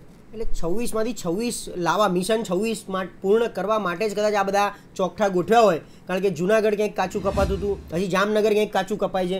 જામનગરના અત્યારે એક્ઝિસ્ટિંગ સંસદ સભ્ય પૂનમબેન માડમ અને એમની સામે એમના કાકા શ્રી વિક્રમભાઈ માડમ કોંગ્રેસમાંથી ધારાસભ્ય છે, એ થોડું મજબૂત પાસું ધરાવે છે. આ 5 વર્ષમાં પાછું પૂનમબેનના કામ દેખાઈ આવ્યા હશે. એટલે જે એમણે એમની રીતે ગણતરી કરી અને બહુ જગજાહેર વસ્તુ હતી કે 26માંથી ઓછામાં ઓછી 2, 4, 5, 6 સીટ કપાય છે ભાજપની. હવે 26માંથી 26નું પાછું લઈ આવવું, જે રીતે 5 રાજ્યોની ચૂંટણીમાં 3 રાજ્યો હિન્દ રાજ્યોમાં જે ભાજપની હાર થઈ, અત્યારે જે મોદી સાહેબનું ઝૂકતું વલણ થોડું, આ બધું ધ્યાનમાં રાખીને 26માંથી 26 સીટ નહીં આવે એવી ક્યાંક ધારણા હશે, એટલા માટે જ આ બધા ચોકઠા એમણે ગોઠવ્યા છે.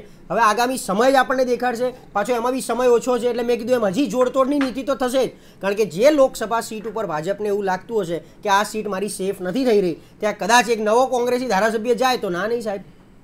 પ્રશાંતભાઈ, જે રીતે વાત કરીએ, પૂજાબેન, આપને એક સવાલ પૂછવા માંગીશ કે કોંગ્રેસ છેલ્લા ઘણા સમયથી પોતાના નેતાઓને સમજાવવામાં મનાવવામાં લાગ્યું છે, ત્યારે આવનાર દિવસોમાં હવે લોકસભાની જે દિવસોની વાત કરીએ, તારીખો જાહેર થવામાં ખૂબ જ ઓછો સમય બાકી છે. આવનાર દિવસોમાં કોંગ્રેસની રણનીતિ કઈ રીતે રહેશે અને લોકસભાની ચૂંટણીમાં મોટા કદના નેતાઓ, કોંગ્રેસના સિનિયર નેતાઓને આગળ ધપાવવામાં આવે તે બાબતે કોંગ્રેસ કઈ રીતની કામગીરી કરી રહ્યું છે? કામગીરી કે ભાઈ કોંગ્રેસ હંમેશા જમીની જે મુદ્દાઓ હતા ને એને જ વરીને રહ્યું છે અને આગામી ચૂંટણીમાં પણ પોતાના જમીની મુદ્દાઓ કે જેમાં મહિલાઓનું હોય કે રોજગારનું હોય કે પછી ખેડૂતોનું હોય કે વેપારના જે ઠપ પડ્યા છે એનું હોય કે આ જે તમામ જે પબ્લિકને લગતા મુદ્દાઓ છે, કોંગ્રેસ એની ઉપર જ પોતાની રાજનીતિ નક્કી કરશે. બીજી બાબત તમને કહું કે આ જે જઈ રહ્યા છે સાચવવાના ન સાચવાય આ શબ્દ તો આવે જ નહીં, કારણ કે સાચવ્યા ના હોત તો અમને ટિકિટ જ ના આપી હોત કોંગ્રેસે. તમે જુઓ કે ભાજપના પેટમાં પાપ છે, સ્પષ્ટ બતાવું તમને, આજની જ તારીખમાં બતાવો કે ભાજપના પેટમાં પાપ છે. એમને પણ ખબર છે કે અમે ક્યાંક ને ક્યાંક ભાજપના પોતાના લોકલ નેતાઓનું અન્યાય કર્યું છે, પોતાના કાર્યકર્તાઓ સાથે અન્યાય કર્યું છે. એટલે આજે મીડિયા ફેક્ટરના શપથવિધિમાં ક્યાંય અંદર બેસવા નથી દીધા. એઝ પર માય નોલેજ, મને જે સ્ટેટમેન્ટ મળ્યા એમાં કે મીડિયાઓને અંદર બેસવા નથી દીધા. બીજું, ભાજપના લોકલ નેતાઓને, મંત્રીઓને કોઈને પણ ઇન્વાઇટ નથી કર્યા, બરાબર? એટલે કોઈ મોટા નેતા, ભાજપના દિગ્ગજ નેતાઓ ત્યાં આ શપથવિધિમાં હાજર નહોતા. દેટ મીન્સ કે હમણાં જે 2-4 દિવસ પહેલાં કે 5 દિવસ પહેલાં જે સંતરામનગરમાં જે કાંડ થયું, જૂતા કાંડ, એટલે ક્યાંક ને ક્યાંક આ જૂતા કાંડ આજે ફરીથી રિપીટ ના થઈ જાય કમલમમાં આ જોવામાં આવ્યું છે. કારણ કે જે રીતે MP MLA ને માર્યા હતા એ રીતે 13 જૂતા માર્યા હતા એ રીતે, એટલે આ જૂતા કાંડ ફરી ના થાય એટલે ભાજપના નેતાઓને બોલાવવામાં નથી આવ્યા. હવે આ કહેવાય ને કે આ ઝઘડો એમના પોતાના ઘરમાં લઈ ગયા છે. હકીકતમાં ભાજપના દરેક કાર્યકર્તાએ જે બાહોશીથી અને જે રીતે સોશિયલ મીડિયા ઉપર જે મોદીજીનો અને અમિત શાહભાઈનો પ્રચાર કરતા હતા, હવે એમને એવું જ કહેવું પડશે, ના છૂટકે કહેવું પડશે કે ભાઈ તમને કોંગ્રેસનો MLA ક્યાંય દેખાય ને તો તમે સેલ્યુટ મારો. કેમ? કારણ કે જો તમારે ભાજપમાં મંત્રી બનવું હોય ને તો કોંગ્રેસમાં તૈયાર થઈને આવવું પડે. કારણ કે ભાજપના નેતાગણમાં તો કોઈ એવો દમ કે તાકાત છે નહીં કે જે કંઈ બની શકે, અને ફરજી ડિગ્રીની પાર્ટી છે. એટલે આ જે વિકાસની જે અંધાધૂંધી અને જે એક ખોટું પિક્ચર બતાવવાની કોશિશ કરી હતી, અત્યારે જનતા સ્પષ્ટ રીતે જોઈ રહી છે. અત્યારે એમની જે જુઠ્ઠી રાજનીતિ છે એની પર પડદો પડી રહ્યો છે. અને બીજા જે ખરીદ પરોતની જે કામ કરી રહ્યું છે, જે કોથળા ભરીને ભાજપ બેસી ગયું છે અને MLA ખરીદ પત્રો ચાલી રહ્યું છે, રાજકીય સોદાબાજી થઈ રહી છે, આ જનતા જોઈ રહી છે. હવે જનતા ડિસાઈડ કરશે કે કોને મત આપવાના, કોને નહીં આપવાના. કોંગ્રેસે નથી કર્યું, ક્યારે કોથળા નથી મૂક્યા. કોંગ્રેસે વિચારધારા છે અને ભાજપ માત્ર ને માત્ર કહેવાય ને કૂટનીતિ, પોતાની સત્તા બચાવી રાખવા માટે ગમે તે હદે નીચે ઉતરે એવી પાર્ટી બની ગઈ છે. બીજી બાબત કે અત્યારે ભાજપમાં જોડાવા માટે પહેલા RSSમાં જોડાવવું પડતું હતું અને હવે ભાજપમાં જોડાવા માટે તમારે આપણે કોંગ્રેસમાં જોડાઈ અને તૈયાર થવું પડે. એટલે સ્પષ્ટ છે કે કોંગ્રેસ મજબૂત છે અને ભાજપ પોતાની જે ભૂંડી હાર ભાળી ગઈ છે ટૂંક સમયમાં કે હારવાના છીએ, અમને પબ્લિક ફેંકવાની છે કારણ કે અમે એમના કામ સક્સેસફુલી પાર નથી કર્યા. એટલે હવે આ એમને રાજકીય સોદાબાજી ફરી ચાલુ કરી છે અને જે રાજનીતિની ઉપર જે લોકતંત્રનો ખૂન કરનારું સ્પષ્ટ રીતે ખબર પડે છે. પૂજાબેન, તમે જે રીતે કીધું કે કોંગ્રેસ ખૂબ જ સ્ટ્રોંગ છે, ત્યારે સવાલ એ થાય છે કે કોંગ્રેસ જો સ્ટ્રોંગ હોય તો તેમના નેતાઓને બીજા પક્ષમાં જતા કેમ અટકાવી નથી શકતું? આપણે પહેલાં તો એ કહીએ કે આપણું ભારતનું બંધારણ બહુ મસ્ત છે. આપણે એમાં સ્વતંત્રતાનો મૂળભૂત અધિકાર આપેલો છે, બરાબર. વ્યક્તિ શું વિચારશે, શું બોલશે, શું કરશે, કોઈ કાયદાથી પ્રતિબંધિત નથી. એને કોઈ ગુનો કરે તો જે પ્રતિબંધિત થાય છે. દેટ મીન્સ કે વ્યક્તિ વિશેષ પોતે શું કરવા માંગે છે એની ઉપર કોઈ રોક નથી. અમે મનાવ્યા કે ભાઈ શું તમને પેટમાં દુખે છે, શું છે પ્રોબ્લેમ નથી કહેતા. એવો એક મુદ્દો તમે મને બતાવી દો તમારા કોઈ પણ મીડિયા માધ્યમથી કે ભાઈ કોંગ્રેસનો આ જતો એમએલએ એવું કહેતો હોય કે મને આ પેટમાં દુખે છે, મને આ તકલીફ છે, નથી મજા, બરાબર. કાલે જવાહરભાઈએ કીધું મને મજા નથી આવતી, બાકી કોઈ પ્રોબ્લેમ નથી, પણ મને મજા નથી આવતી. હવે તમારે કઈ મજા લેવા તમે ત્યાં ગયા છો, ગોડ નોઝ. અત્યાર સુધી કેટલી મજાઓ આપણે જગજાહેર થઈ છે ભારતમાં, કેટલી મજાઓ લીધી છે ભાજપવાળાઓએ. એટલે આ જે આવા સ્ટેટમેન્ટ છે ક્યાંક ને ક્યાંક આ મંત્રી પદની પોતાની લાલસા અને પોતાની ઈચ્છા અને પોતાને કોથળામાં વેચાઈ નાખી પોતાની જાતને, અને ક્યાંક ને ક્યાંક કોંગ્રેસ સાથે જે ગદ્દારી કરી સાહેબ, આ એનું પરિણામ છે. અને સાચવવામાં કોંગ્રેસે ઘણી કોશિશ કરી, પરંતુ જેને જવું હતું એ જતું રહ્યું છે. બીજી બાબત, 135 વર્ષથી જેટલી જૂની પાર્ટી છે આપણી કોંગ્રેસ, બરાબર. એટલે જેટલા જાય છે ને એટલા વધે છે. આ તો મની પ્લાન્ટ છે અમારું કોંગ્રેસ. તો જેટલા જાય છે એટલી વધારે બહુમત બહુ સ્પીડથી વધી રહ્યું છે. અને ભાજપ માત્ર 38 વર્ષ જૂની પાર્ટી છે, અને ક્યાંક ને ક્યાંક એ પોતે જ કોંગ્રેસના ચક્રવ્યૂહમાં ફસાઈ ગયું છે. એ સ્પષ્ટ અત્યારે દેખાઈ રહ્યું છે. જે રીતે પૂજાબેન વાત કરી આપણે કે કોંગ્રેસ આટલું મજબૂત પક્ષ છે, નેતાઓની નારાજગી વારંવાર સામે આવે છે. હજુ પણ આવનારા દિવસોમાં જે રીતે નીતિન પટેલે પણ જણાવ્યું કે કોંગ્રેસના અમુક નેતાઓ હજુ પણ નારાજ છે. તમારા મતે કયા નેતાઓ કોંગ્રેસમાં હજુ પણ નારાજ છે, અને તેમની નારાજગીને હટાવવા માટે કોંગ્રેસ દ્વારા કઈ રીતની આગળ કામગીરીઓ કરવામાં આવી રહી છે? ભાવેશભાઈ, આપણને ખબર હોય ને કે અહીંયા ગુમડું થયું તો એની દવા થાય. જ્યારે ખબર જ નથી ગુમડા ક્યાં થયા છે, શું નારાજગી છે, તો એનું કઈ રીતે અમે કરીએ? દરેક વ્યક્તિ અત્યારે જે સાચો નેતા છે, જે સ્વભાવથી પોતાની વિચારધારાથી સ્ટ્રોંગ વિચારધારાને ફોલો કરી રહ્યો છે, એ અત્યારે પણ વિપક્ષમાં રહીને પણ મજબૂત વિપક્ષના એમએલએ તરીકે કામ કરી રહ્યું છે. અને જે લોકો જતા રહેવાના છે કે શું જવાના છે હજુ અમને ખબર નથી. આ તમારા માધ્યમથી હું હજુ કહી ના શકું, કારણ કોણ જવાનું છે એ અમારા જે ભાજપના અત્યારે કિશનસિંહભાઈ જોડાઈ ગયા છે એમને વધારે ખબર હતી, કારણ કે એમની થોડી ટ્યુનિંગ કોમ્યુનિકેશન વધારે છે એમએલએ જોડે, એટલે એ વધારે સારું બતાવી શકશે. પણ અત્યારે કોઈ જતું નથી અને મજબૂતાઈથી લડી રહ્યા છે, અને કોંગ્રેસ જીતી રહી છે લોકસભામાં. તો જે રીતે આપણે વાત કરી રહ્યા છીએ કે એક બાદ એક કોંગ્રેસમાંથી નેતાઓ નારાજગી કરીને પોતે કોંગ્રેસ છોડી રહ્યા છે અને ધીમે ધીમે ભાજપમાં જોડાઈ રહ્યા છે. આ તમામ ચર્ચાઓ આગળ પણ યથાવત રહેશે. હાલ રોકાઈશું એક વિરામ માટે.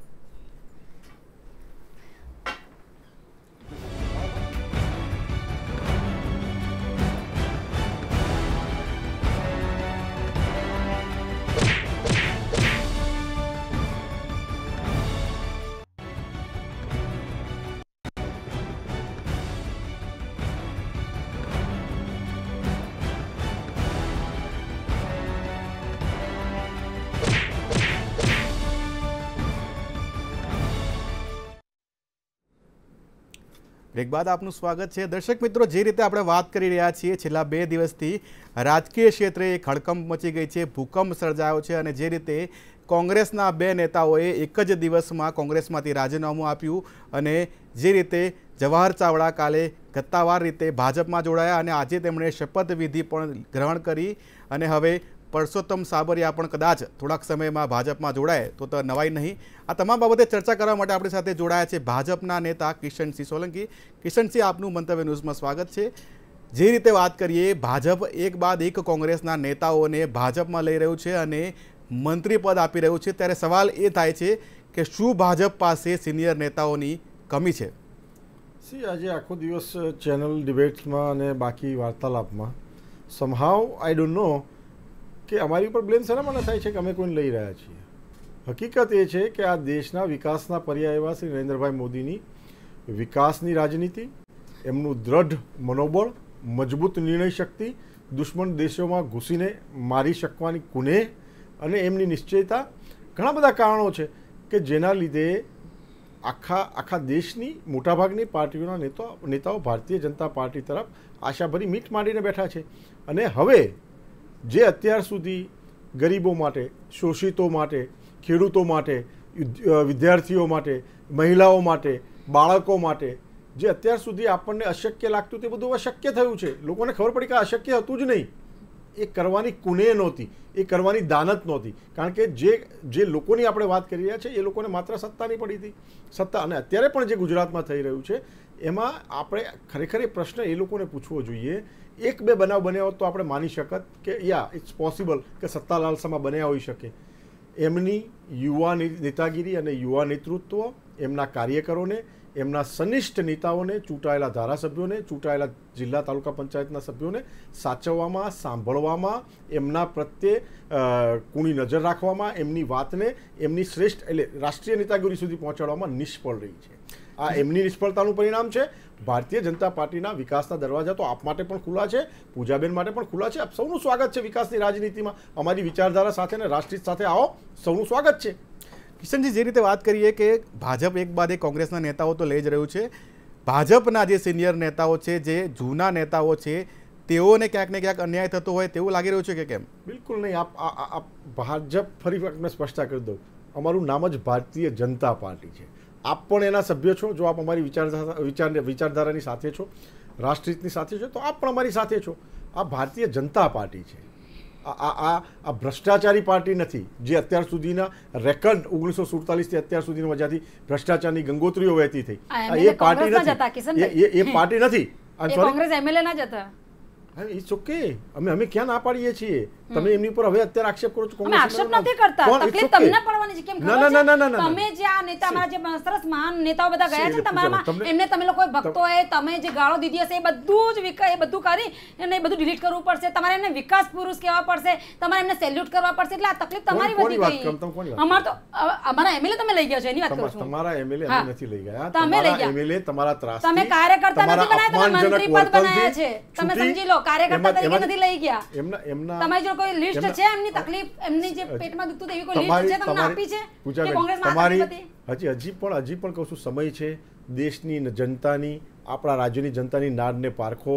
તમારા નેતાઓ કાર્યકર્તાઓને કહો કે તમારા કાર્યકર્તાઓ અને તમારા ધારાસભ્યોની નાડને પારખે, તમારા નેતૃત્વને કહો. એમની તકલીફ એટલામાં કરી દો. આ જાહેર, હવે આપ સાંભળવા દેશો, જાહેર કરી દો. સાંભળવા દો, જાહેર કરી દો. કેટલા કોથળા સાંભળો. આપ જ્યાં ભ્રષ્ટાચારની ગંગોત્રી હોય ત્યાં તમને કોથળાઓ જ યાદ આવે, ત્યાં તમને લાભાલાભ જ યાદ આવે. એ લોકો પ્રજાની સેવા માટે એમના એરિયાના આટલા સનિષ્ઠ નેતાઓ છે, ગ્રાઉન્ડથી જોડાયેલા નેતાઓ છે, લોકોની વચ્ચે રહેલા નેતાઓ છે. એમને જ્યારે તમારી પાસે કામ લઈને તમારા નેતૃત્વ, રાજ્યના નેતૃત્વ પાસે કે રાષ્ટ્રના નેતૃત્વ પાસે જતા કોઈની પાસે મળવાનો કે સાંભળવાનો સમય નહોતો. એટલે સાંભળો, અને લિસ્ટ જ આપું છું તમને કામનું. એમને શું તકલીફ હતી? કારણ કે એ પણ એમને તકલીફ એ હતી કારણ કે તમારી પાર્ટીમાં બધા નેતાઓ છે, તમારી પાર્ટીમાં કોઈ કાર્યકરો નથી. એમએલએ પંજા ઉપર બન્યા છે, ભાજપના ઉપર નહીં બન્યા. અમે ક્યાં ના પાડીએ છીએ? અમે ક્યાં ના પડે? તમારી એટલી તો ખબર પડી ગઈ. તમારી તો ઇતિહાસમાં સુવર્ણ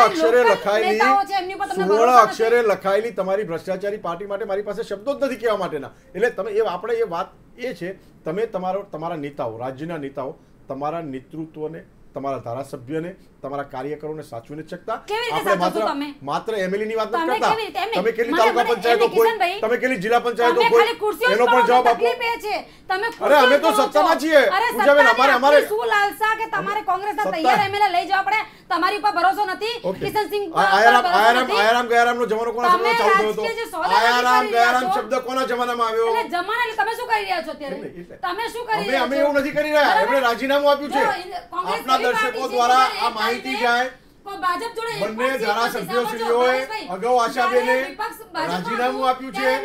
ફરીથી એ લોકોની વચ્ચે જવાના છે. અટલ બિહારી વાજપેયીજીને આપી હતી કે લો તમે જો નથી તમે બેસો. આ એ અમારી વિચારધારા છે. અમે રિસ્પેક્ટ આપી છે અને તમે ખાલી કોથળા ખુલ્લા મૂકી દીધા. પબ્લિકને બેવકૂફ બનાવો છો. તમારી વિચારધારા પાકિસ્તાનમાં જોઈ, તમે જે સબૂતો માંગ્યા એમાં દેશના લોકોએ જોઈ. તમે આટલું બધું કરો ને તમે ડોકલામ વખતે ન્યાયાલય બંધ કરી દેવા પડે.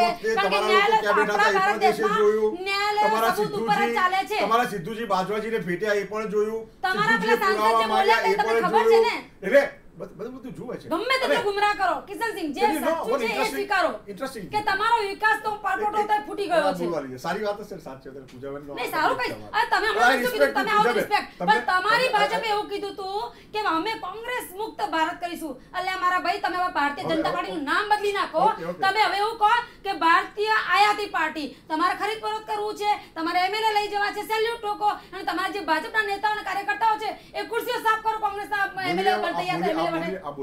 હા નહીં બોલે ને હું તમારા શબ્દો હું પહેલા કહું તમે જે દમ નથી મને કોઈ દમ નથી સારું કર્યું અમાર તો 130 વર્ષ જૂની પાર્ટી છે અને અત્યારે ઓલરેડી આટલા વર્ષોથી જૂની પાર્ટી છે ને એટલે મની પ્લાન્ટની જેમ કોંગ્રેસ ખીલી રહ્યું છે જેટલા જાય છે એટલા વધે છે જેટલા જાય છે એટલા વધે છે તમને નામકરણ કરવાની બહુ શોખ છે ને અમે ભાજપનું નામ કરી અને કોંગ્રેસ યુક્ત ભાજપ કરી દઈશું એ તમને ખ્યાલ પણ નહીં આવે પૂજાબેન થેન્ક યુ વેરી મચ પૂજાબેન એ મન કયો કેટલા વર્ષ થયા ગુજરાતમાં સોરી કેટલા વર્ષ થયા તમે ગુજરાતમાં એટલે તમે બહુ સારી વાતો કરો 130 વર્ષ જૂની પાર્ટી છે અને આજ પાર્ટી માટે મહાત્મા ગાંધીજીએ શું કીધું હતું એ પણ આપણે યાદ હશે મને બધું જ ખબર છે શું કીધું હતું મહાત્મા બરાબર અત્યારે તમારા ભાજપ શું કીધું હતું મહાત્મા ગાંધીએ શું કીધું હતું શું કીધું તમને ખબર નથી તમે શું બોલો ને તમારા હિંમત જ બોલો કોંગ્રેસે જે મહાત્મા ગાંધીએ શું કીધું તમારા હિંમત જ બોલો તમે હમણાં બહુ મોટી વાત કોંગ્રેસ એક માત્ર પાર્ટી એવી છે કે જે ના એમણે મહાત્મા ગાંધીએ જ્યારે આપણને આઝાદી મળી ગઈ પછી મહાત્મા ગાંધીએ કોંગ્રેસ માટે શું કીધું એટલું જવાબ આપો દેશની આ દર્શકોને મંતવ્યના માધ્યમથી પાર્ટી છે કે જે સારું એક કામ કરી શકે છે દર્શકો પૂજાબેન એવું સમજશે કાં તો તમને જ્ઞાન નથી તમે ગાંધીજી વાંચ્યા નથી ગાંધીજીએ એવું કીધું કે આપણે કોંગ્રેસ પાર્ટીને વિખેરી નાખો આપણું કામ આપણે દેશને આઝાદી આપવાનું હતું ગાંધીજીનું કામ ભારતીય જનતા પાર્ટી કરી રહી છે ખોટી વાત તમે ગાંધીજીનું કામ છે તે ભારતીય જનતા પાર્ટી કરી રહી છે કોંગ્રેસને તોડવાની કોશિશ કરી રહી છે અત્યારે ચક્રવ્યૂહમાં તમે ફસાઈ ગયા છો તમારી ભાષા તમારો ગુસ્સો મને ખરેખર સહાનુભૂતિ તમારા માટે મારા સહાનુભૂતિની શું કરશો તમે તમારો ગુસ્સો સ્વાભાવિક તમારી સીડબ્લ્યુસી મીટિંગ આવે છે તમે મોઢું બતાવવાને રાષ્ટ્રીય નેતાગીરી લાયક નથી રહ્યા એટલે અરે પ્રભુ અમે અહીંયાથી તમને જવાબ આપે છે એનાથી વધારે તમારે શું જોઈએ છે ભાજપ ચક્રવ્યૂહમાં ફસાઈ ગયું છે પહેલી બાબત બીજી બાબત જેટલા અમારા એમએલએ ગયા છે એ ભાજપનો વિકાસ તો પરપંચ લેવા ગયા છે કે ભાજપને ખતમ કરવા ગયા છે એ આવનાર સમયમાં ખબર પડી જશે આટલો બધો ગુસ્સો આટલો બધો આક્રોશ આપણા સ્વાસ્થ્ય માટે સારો નહીં રાજકારણમાં બધું રાજકારણમાં આટલું થતું રહે નહીં કરી શકતા આટલું બધું અમે તો જો હું ખુશ થી તમને રિસ્પેક્ટ કર્યો છું તમારી વાત સાંભળી રહ્યો છું મોટા ભાઈ તમને વીરા મારા મોટા ભાઈ કહી દઉં છું આટલું બધા શું રિસ્પેક્ટ એટલે તમે આપણે ઓકે હવે આમ કે બધા ઇન્ડિવિડ્યુઅલો પોતાનો નિર્ણય તમે મને ખાલી મને ચાર જ મુદ્દાની જવાબ આપી દો તમે કે તમે જવાબ આપણે જવાબ એ કીધું મને મજા નથી આવતી એટલે તમે શું મજા કરાવશો એક બાબત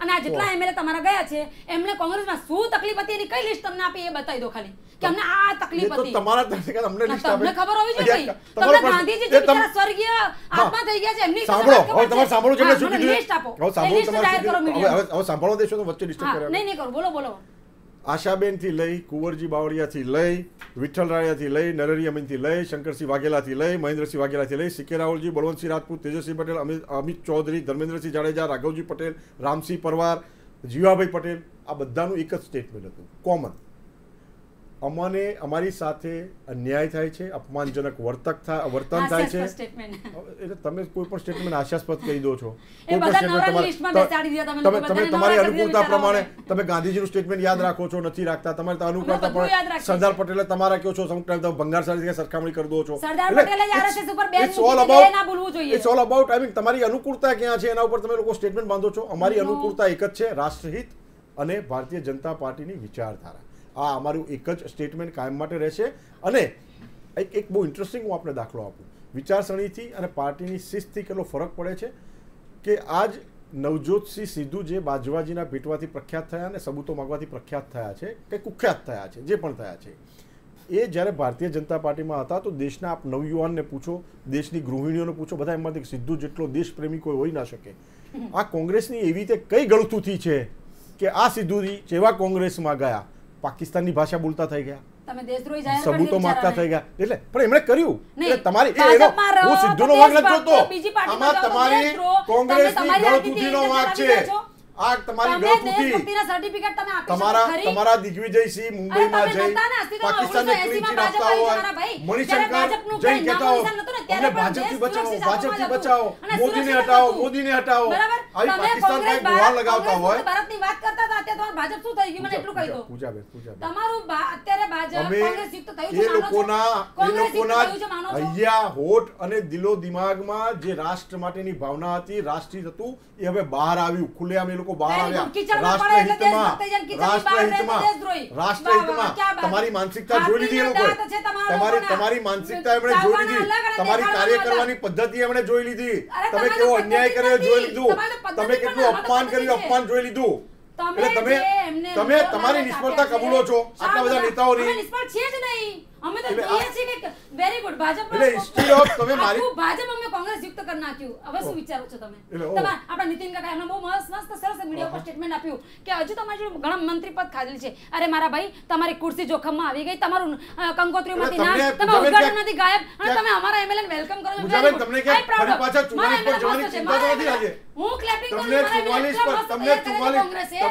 પર પાછા જવાની ચિંતા નથી ને. એના માટે ખુરશીઓ સાફ કરવી પડે છે તમારા ભાજપના લોકલ નેતાઓ અને લોકલ કાર્યકર્તાઓ. તમે શંકરસિંહજીની અત્યાર સુધી કરી એ બદલ આભાર. કે આટલા સરસ અમે લોકો એમને તૈયાર કર્યા કે જેના સેલ્યુટ ટોપવા પડે. અમારા શંકરસિંહજીને તમે ત્યાં લઈ અને તમે બધાય સલામો કરીને તમારા રાષ્ટ્રીય નેતૃત્વ સુધી સવાલો કરી, તમારા ક્રાઉન પ્રિન્સ રાહુલ ગાંધીજી અમદાવાદ ગુજરાતમાં આવી અને આપણા 3 આંદોલનકારીઓ પગે પડી ગયા.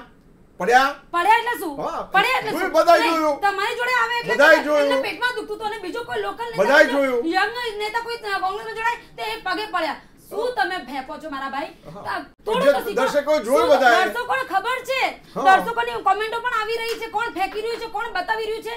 હકીકતમાં તમે લોકતંત્રનું ખૂન કરી રહ્યા છો. તમે ભ્રષ્ટાચાર હોય, બેરોજગારી હોય કે મહિલાઓની સુરક્ષા હોય, બધા મુદ્દાઓ બધી ભટકી ગયા. તમે શિક્ષણની વાત કરીને હમણાં આપણા 2017માં તમે શિક્ષણનો એફઆરસીનો મુદ્દો આખો ખાઈ ગયા અને તમે 15, 25 અને 27ની જગ્યાએ તમે લાખોની ફીના બધા બિલો આપી દીધા. હવે તમે ખેડૂતોની વાત કરો છો. ખેડૂતોમાં હમણાં તમે ગોરખપુરમાં નરેન્દ્ર મોદી સાહેબ સ્ટેટમેન્ટ આપે છે કે પહેલી કિસ્ત જમા હો ગઈ અને ભાષણ મસ્ત મજા તાલીઓ પડી ગઈ, વેરી ગુડ, જમા થઈ ગઈ. એના અઠવાડિયાની અંદર જ ફરીથી ખેડૂતોની ફરિયાદ આવી કે અમારે ગાયબ હો ગए. એટલે તમે લોકો તમારા સ્વાર્થ ખાતર તમે લોકો પબ્લિકને ગુમરાહ કરો છો ને પબ્લિક સમજી રહી છે મારા ભાઈ. અને તમને હવે લોકસભામાંથી ફેંકવાનો વારો આવી ગયો ને એટલે હવે આ તમે રાજકીય સોદાબાજી ચાલુ કરી નાખી છે. પાણી પીવો થોડું. હું તૈયાર છું. કોંગ્રેસની ફાઈટર જ છું ભાઈ. કોંગ્રેસની ફાઈટર જ છું. તમે મને ફેસ કરો. તમને ત્યાં વોટ નહીં પડે. રાહુલ ગાંધી તમને કોઈ નહીં ખખડાવે. તમારો વાંક નથી આમાં કોઈ. ચિંતા અમે ખખડાવીશું. અમે કામે વિચારધારા સાથેનું કરીએ છીએ. તમે ચિંતા ના કરો. જે સંસદમાં ભૂકંપ ના આવ્યો ગુજરાતમાં આવી ગયો છે એમાં તમારો વાંક નથી. તમે આરામથી પાણી પીવો. કિશનજી, હું ખાસ એક સવાલ આપને પૂછવા માંગીશ કે આપે જે રીતે જણાવ્યું કે ભાજપની જે વિચારસરણી છે તેમાં કોંગ્રેસના નેતાઓ જોડાઈ રહ્યા છે. સવાલ એ થાય છે કે ગઈકાલે જે વાત કરીએ સવારે જે જવાહર ચાવડા છે તેમણે કોંગ્રેસમાંથી રાજીનામું આપ્યું અને સાંજે તેઓ ભાજપમાં જોડાઈ ગયા. તો ભાજપને 6 કલાક કે 8 કલાકમાં જવાહર ચાવડાની જે વિચારસરણી ભાજપ સાથે કઈ રીતે મળી ગઈ અને 6 કલાકમાં જવાહર ચાવડાને ભાજપ પોતાની વિચારસરણી સાથે જોડાઈ ગયા એવું કઈ રીતે માની લીધું? આપનો જવાબ આપું. આઈ હોપ કે મને પૂજાબેન ડિસ્ટર્બ નહીં કરે. અને ખોટું નહીં બોલો તો ડિસ્ટર્બ નહીં કરો. હું થોડો એટલે જે ઓફિશિયલ સ્ટેટમેન્ટ છે એના ઉપર જ જઈશ.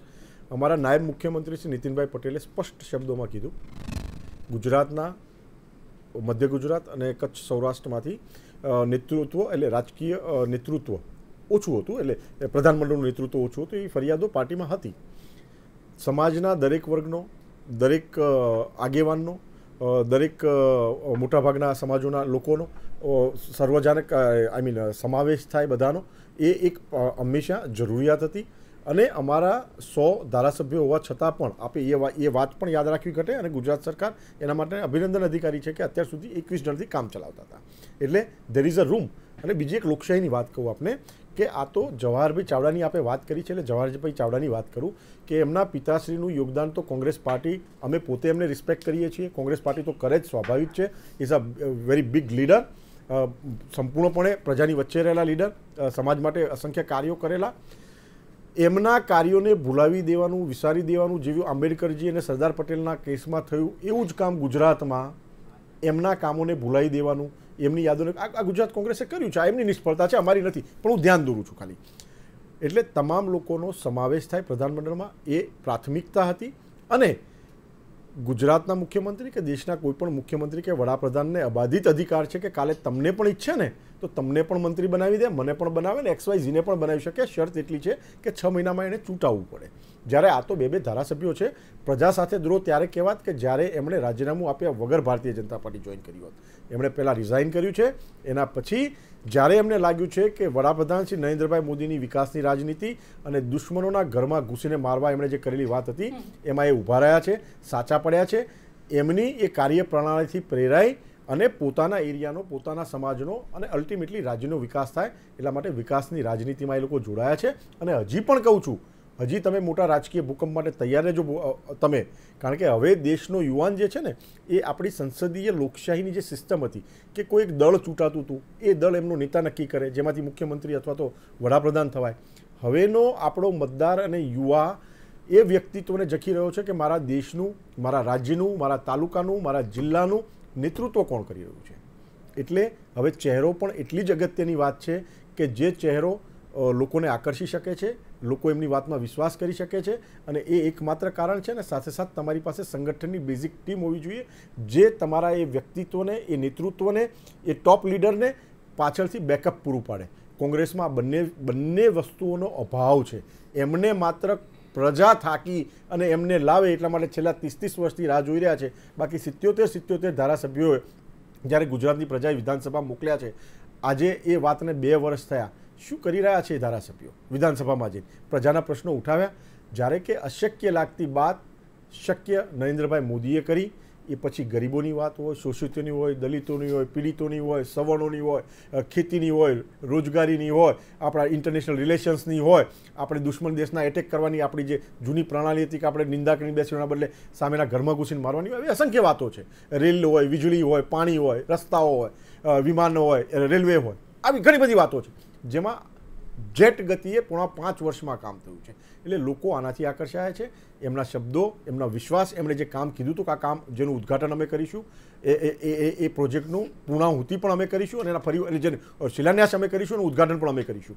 આ વાક્યને જે ચરિતાર્થ કરતા હોય એવા નેતાઓની હવેની પ્રજાને ખોજ છે અને પ્રજા એમાં જ વિશ્વાસ ધરાવે છે. એટલે બાકીની બધી પોલિટિકલ પાર્ટીઓએ હવે lot more to do before they going in the public. એટલે તમે એવું માનો છો કે કોંગ્રેસના અમુક નેતાઓની જે વિચારસરણી છે તે ભાજપથી મળે છે? ઓબ્વિયસલી, એટલે ભાજપથી વિચારસી તો જ ભારતીય જનતા પાર્ટીમાં જોડાયા હોય. જો વિચારસરણી મારી આજે મને લાગતું હોય કે હું પૂજાબેન સાથે જે ડિબેટ કરી જ નહીં શકું, તો હું તમને એમ જ કહી દઉં કે હું આઈ કેનોટ, આઈ મીન હું બેસીસ નહીં પૂજાબેન સાથે. જો વિચારસરણી જ મારી મેચ નહીં થતી હોય અથવા એમનો કોઈ સ્વભાવ મને નહીં ગમતો હોય, તમારો વિચારધારા કોંગ્રેસ સાથે સહમત છે એટલા માટે તમે મારા જેવા જ કપડાં પહેરીને આવ્યા છો અને મને ફોલો કરો છો. I mean it's okay, thanks, I mean I respect that. એમાં કંઈ વાંધો જ નથી. એટલે મારો કહેવાનો મતલબ કે જ્યાં આપણી વિચારધારા તો કોઈ તો આવે જ નહીં. વિચારધારાને એમણે સ્વીકારી છે, એમના આવવાથી જે સ્પષ્ટ સાબિત થાય છે. પૂજાબેન, આપને પૂછવા માંગીશ કે જવાહર ચાવડા અત્યાર સુધી ભાજપ સરકાર અને મોદી સરકાર ઉપર પ્રહારો કરતા હતા અને તેમની વિચારસરણી સાથે સહમત નથી તેવું અવારનવાર કહેતા હતા. એક જ દિવસમાં એવું તો શું પલટાઈ ગયું કે તેઓ ભાજપની વિચારસરણી સાથે જોડાઈ ગયા? ભાવેશભાઈ, અંગત સ્વાર્થ, અંગત લાલચ. હવે કિશનભાઈના સ્ટેટમેન્ટ સારું હતું, મોટું હતું, એમાંથી એક લાઈન હું લઈશ. એમણે એવું કીધું કે વિરોધ પક્ષમાં તમે 77 MLA બેસીને કોઈ વિરોધ કર્યો, દેટ મીન્સ તમે શાસક પક્ષે એને દબાઈ દીધો, એમને બોલવા ના દીધા, એ સ્પષ્ટ સાબિત થાય છે. હવે એ લોકો વકીલની હું તો મેં તમારા સ્ટેટમેન્ટમાંથી હું કહું છું. એટલે પછી એ વિરોધ પક્ષમાં બેસીને સવાલો નથી કર્યા, તો પછી તમે ભાઈ લઈને કેમ ગયા? મારો એક જ સવાલ, તમે ખરીદી કેમ? હવે જ્યારે 1.5 મહિનો બાકી છે લોકસભાના ઇલેક્શનમાં, ત્યારે એ લોકોને વિકાસ હું જ્યું એટલે 2017ના ટિકિટ લેતા હતા એ વખતે ના હું જ્યું, એ વખતે તમને વિકાસ ના દેખાયો. 55 મહિના જે ગણાવી રહ્યા છે તેના પહેલા 3 વર્ષ તો પૂરા થઈ ગયા હશે ને, બરાબર? તો 2014 થી 2017 સુધી વિકાસ ના દેખાયો અને લોકસભા ટાણે મંત્રી પદની લાલચમાં એમને અચાનક વિકાસનું બ્રહ્મ જ્ઞાન થયું. વિકાસ તો ભાજપ જ કરી શકે. એટલે આ એક છે ને પોતાના દિલને દિલાસો આપવા માટે કિશનભાઈએ સારું કીધું, ના ચાલે પણ આ સ્ટેટમેન્ટ, બરાબર? હવે જે એમણે કીધું કે અમે એટેક કર્યું છે, ઘરમાં ઘૂસીને અમે જવાબ આપ્યો છે, તો આ જ 55 મહિનામાં 10 હમલા થયા છે. મોટામાં મોટા 10 હમલા થયા છે. પુલવામાનો જે એટેક હતો, પુલવામાનો એટેક હતો 30 વર્ષમાં પહેલો સૌથી મોટો ગંભીર હુમલો હતો, બરાબર? એટલે તમે 10 વર્ષ આ 55 મહિનામાં એ લોકો એટેક ના કરી શક્યા. એ વખતે બિરયાની ખાધી, એ વખતે મોદી સાહેબે કેક ખાધી, એ વખતે કફનના રૂપમાં સાડી લઈને આવ્યા, ત્યારે કશું ના થયું. અને હવે ઇલેક્શન ટાણે પોતે ફૌજીના કપડા અને ફૌજીની બંદૂકો ઉપાડી અને બેનરો મારીને જે દેશની જનતાને ગુમરાહ કરવા માંગે છે ને, એ શરમજનક છે ભાઈ. એ તમે સેનાનો શું ઉપયોગ કરો છો? તમારા પાયાના મુદ્દા ક્યાં ગયા? તમે શિક્ષણ ખાઈ ગયા, તમે બેરોજગારી, તમે લોકોને બધાને બેકાર કરીને સોશિયલ મીડિયા ઉપર કરી દીધું, નોટબંધી રાતોરાત કરીને વેપાર ઠપ કરી નાખે. એવા પાયાના મુદ્દા તમારી જોડે છે જ નહીં. એટલે હવે તમે શું કર્યું કે પાયાના કોંગ્રેસના કોંગ્રેસના નેતાઓને લઈ જાઓ એટલે અમારી સીટો તો બચી જશે. આજે 150 ને 400 બધું ગણવાની જે ટેવ તમારી છે ને, એ એમાં તમે કોંગ્રેસને ક્યાંક ને ક્યાંક ડેમેજ કરવાની કોશિશ કરી રહ્યા છો. પરંતુ તમે લઈ ગયા, તમે જે ઉશ્કેર જ છે તું બોલી જ જઈશ. ના ઉશ્કેરણી કેમ? અમે તો ચોખ્ખું કહીએ છીએ તમને. એટલે સલીમ, તમે અત્યારે તમારો- આ જ એમએલએ વિરોધ પક્ષમાં રહીને જવાબ નતા હવે આપો. આપ સાંભળવા દો, હવે આપો. અને હવે તમે એમને પેલી ગંગા પેલી શું કે કમલની અને જવાબ ભાજપાની આપો. ગંગામાં ડૂબકી મારીને એને દેશભક્ત બનીને તમે લઈ ગયા. હવે ત્યાં એ સરસ જવાબ, મંત્રી પદે સરસ જવાબ આપશે. સંદીપ દીક્ષિત જેવો નાનો દિલ્હીનો લોકલ નેતા આપણા દેશના સેનાધ્યક્ષને ગલીનો ગુંડો કહે છે. સલમાન ખુરશીદ એવું કહેતા ટકાય છે કે અમને મોદીથી બચાવો પાકિસ્તાન જઈ. બાટલા હાઉસ વખતે આજ સલમાન ખુરશીદ કોંગ્રેસ અધ્યક્ષા તરફથી એવું કહેતા સંભળાય છે કે 3 દિવસ સુધી અમારા અધ્યક્ષાની આંખમાંથી આંસુ રોકાયા નહોતા. આખી કોંગ્રેસ પાર્ટી રડતી હતી. આ દિગ્વિજય સિંહ મુંબઈમાં પુસ્તક વિમોચન વખતે એમ કહે છે કે પાકિસ્તાન નિર્દોષ છે. ભગવા આતંકવાદ શબ્દનો સૌથી પહેલો શબ્દ પ્રયોગ પી ચિદમ્બરમ અને શિંદેએ કર્યો. આ લોકો કયા મોઢે? મણિશંકર અય્યર કહે છે કે નરેન્દ્ર મોદીભાઈ નાના લોકોનું કોઈ સન્માન નહીં કરનારી પાર્ટી, કે ચાની જગ્યા જોતી હોય તો અહીંયા કોંગ્રેસ કેન્ટીન આગળ ચાની લારી ખોલી આપું. મોત કા સોદાગર, ઝહેર કી ખેતી, આ બધા શબ્દો તમારા જતા મોદીજીએ કેવી શરૂઆત કરી હું આપું તમને. તમે સોનિયા ગાંધીજી જેવી આપણા દેશ સુખ શબ્દ વાપર્યા હતા મોદીજીએ, બરાબર? તમારો એક ટાઈમ હતો, તમે ભ્રમિત કરવા માટે સફળ રહી ગયા. તમે રાહુલજીને પપ્પુ સાબિત કરવાની કોશિશ કરી. એમની રાજનીતિ હું નહીં, તમે બોલ્યા, તમે સાબિત કરો. ગૂગલ પર શું આવે પપ્પુ? તમે વાત કરો. તમે સર્ચ કરો. નરેન્દ્ર મોદીએ સર્ચ કરો કોણ આવે છે. પપ્પુ કરીને રાહુલ ગાંધીની રાજનીતિને ડેમેજ કરવાની કોશિશ કરી. એ હકીકત છે કે તમારું આખું જે ફેમિલી પપ્પુની વાત કરતા હતા જામીન પર બહાર છે. તમે રાફેલ ખાન જામીન પર બહાર છે, સાચી વાત છે. અડધો વિપક્ષ જામીન પર બહાર છે. તમારા પ્રિયંક રોબર્ટ વાડ્રા ના પતિ શ્રી રોબર્ટ વાડ્રા ઈડીની પૂછપરછમાં નીકળીને જઈ રહ્યા છે, ખબર છે? જામીન પર બહાર છે. સાબિત કરી બતાવ્યું રાહુલ ગાંધીએ. કે રાહુલ ગાંધીને ચેલેન્જ કરો છો. ખાનદાન ચોર છે. હવે તમે એકદમ તમને એવું લાગે કે અમે તો આખું ખાનદાન ચોર છે તમારું. જામીન પર બહાર છે. અરે જામીન તો તમે લો ને, તમે સરકારમાં જામીન પર બહાર છે. નથી કરતા. કેમ નહીં કરતા? કેમ પ્રિયંકા રોબર્ટ વાડ્રા માટે કઈ બોલતા નથી? તળીપાર પર રાષ્ટ્રીય અધ્યક્ષ બનીને બેઠા છે. મહિલા તમારા ફંદા છે ને તૈયાર છે. તમારા માટે તૈયાર જ છે, બરાબર? તમારા રાષ્ટ્રીય અધ્યક્ષ હોય કે પછી ગોધરાકાંડના પ્રાણના બધા હોય, સમજી ગયા ને તમે? કે તળીપારજી પણ ત્યાં જ છે. અત્યારે મોટા ભાષણ આપો છો. હવે પૂજાબેન આપો આપણે. હવે ડિટેલ આપો આપણે. કામની તમે બોલ્યા કામની ડિટેલ આપો. શું કામ થયું છે? ના, કામના આંકડાઓ તમારે સાંભળવા છે. બાકી દર્શકોને એવું લાગશે કે તમને આક્ષેપોમાં જ રસ છે. તમને કામની વાતમાં મુદ્દાઓમાં રસ નથી. હું મુદ્દાઓ આંકડાઓ આપો. તમે ના બોલ્યા ને. શું બીમારની મફત સારવાર થાય છે, 5 લાખ રૂપિયા સુધીનો મફત વીમો છે. હા કે ના પાડતા જો દર્શકો સમજી જશે. નહીં, દર્શકોને તમે સમજાવો. તમે બેવકૂફ એમને બનાવો છો. મધ્યમ વર્ગને 5 લાખ રૂપિયાની રાહત આપી. આવાસ યોજનામાં 6000 કરોડનો કૌભાંડ છે. મહિલાઓને સન્માન અને અધિકાર આપ્યું. સૌથી વધારે મહિલા સાંસદો, મહિલા એમપીઓ ભારતીય જનતા પાર્ટીએ બનાવી. મહિલાઓનો બળાત્કારનો કેસો તમારી બાજુ વીજળી ઘરે ઘરે પહોંચી. તમે 18,000 ગામડા નાના શહેરોને કનેક્ટિવિટીથી જોડ્યું. યુવાનને સશક્ત આત્મનિર્ભર બનાવ્યો. ખેડૂતોને 2000 રૂપિયા ત્રિમાસિક આપવાનું નક્કી કર્યું. 6000 રૂપિયાની સહાય કરી. ગરીબોનું જીવન ખુશાલ થયું. પાણી, રસ્તા, વીજળીનું કામ થયું આખા દેશમાં. ઉદ્ઘાટન કર્યું. સ્વચ્છતા હવે એક આંદોલન, જન આંદોલન બન્યું. પ્રજાને ભ્રમિત કરી તમે બધી રીતે. કિશનસિંહ શિક્ષણમાં ઓર મોંઘું કર્યું. તમે સરકારી સ્કૂલ હતી એને મર્જ કરીને પ્રાઇવેટ સ્કૂલોને સોંપી દીધી. શિક્ષણ તમે પૂરું કરી નાખ્યું અને તમે નોટબંધી કરી, વેપારો બંધ કરી નાખ્યા. એટલે તમે એવું ના કહો છો કે અમે શું કર્યું. તમે ગુજરાતમાં 30 વર્ષથી સત્તામાં નથી ને. પબ્લિક સમજી જશે. 30 વર્ષથી સત્તામાં નથી ને. પૂજાબેન ગુજરાતી પ્રજા તમને જે રીતે નહીં 23 જે રીતે આંકડા સુધારો જે રીતે બંને પક્ષો કેમ કરો છો? અમારી જનતા દળની સરકાર હતી. ના, અમારી જનતા દળની સરકાર હતી. અમારી જનતા દળની સરકાર હતી. તમારે કે મારી વાત સાંભળો. તમે વાજપેયીજીને ભૂલી ગયા. વાજપેયીજી હતા ને ત્યારે ભાજપ હતો. તમે નરસિંહ રાવજીને ભૂલી ગયા. સીતારામ કેસરીને ભૂલી ગયા. આંબેડકરજીને ભૂલી ગયા. તમે લાલ બહાદુર શાસ્ત્રીને ભૂલી ગયા. યા તો ભાજપમાં જોડાઓ અને યા ફાંસીના ફંદા ઉપર લટકી જાઓ. એવી રાજનીતિ તમે અત્યારે કરી રહ્યા છો.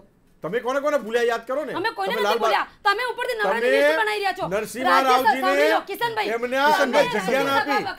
એમને જગ્યા આપી દિલ્હીમાં. રાજ્યસભા આવ્યા. અત્યારે તમે 4-5 અને બીજા 6 બીજો કે કોન્ટેક્ટમાં આ દેશના વડાપ્રધાન જીતી રહ્યા છીએ. શ્રેષ્ઠ વડાપ્રધાનોમાંના એક એવા નરસિંહ રાવજીને નશ્વર દેહ માટે તમે દિલ્હીમાં જગ્યા આપવાનો ઇનકાર કર્યો. તમારા કોંગ્રેસ મુખ્ય મથકે આ તમારી 15 લાખની જે ફેક આઈડીઓ ચાલી રહી છે ને સોશિયલ મીડિયા પર, જાણે છે. એનું કારસ્તાન છે. સરદારજીના નામે આજે સરદાર પટેલના નામે યુનિવર્સિટીઓ ચૂંટણી દાવ કર્યો અમે તમે. કોલેજો બનાવી અને તમે દીનદયાળ નું નામ બદલી અને નામકરણમાં જ ઊંચા નથી આવ્યા. ક્યાં વાત કરો છો? પૂજાબેન આપણા પાસે સમયનો અભાવ છે એટલે આપણે જે રીતે ચર્ચા કરી ત્યારે જે રીતે ગઈકાલે ભાજપના બે નેતાઓ કોંગ્રેસના બે નેતાઓ કોંગ્રેસને છોડીને હવે કદાચ એક નેતા તો ભાજપમાં જોડાઈ જ ગયા છે, બીજા નેતા પણ જોડાય તો નવાય નહીં. મોટું કામ તમામ બાબતે ચર્ચા કરવા માટે આપણી સાથે જે રીતે કોંગ્રેસના અને ભાજપના નેતા કોંગ્રેસના નેતા પૂજાબેન પ્રજાપતિ જોડાયા અને ભાજપના નેતા કિશનસિંહ સોલંકી જોડાયા, તે બંનેનો ખૂબ ખૂબ આભાર. આ ચર્ચામાં આપણે જે રીતે વાત કરી કે એક તરફ કોંગ્રેસના નેતાઓ કોંગ્રેસ છોડી રહ્યા છે અને અમુક નેતાઓ ભાજપમાં જોડાઈ રહ્યા છે, ત્યારે આવનાર દિવસોમાં લોકસભાની ચૂંટણીમાં બંને પક્ષોને કેટલો ફાયદો અને કેટલું નુકસાન થાય તે ચોક્કસથી આવનાર સમયમાં જોવા મળશે. મંતવ્યની ખાસ રજૂઆતમાં અત્યારે બસ આટલું જ. રજા આપશો. નમસ્કાર.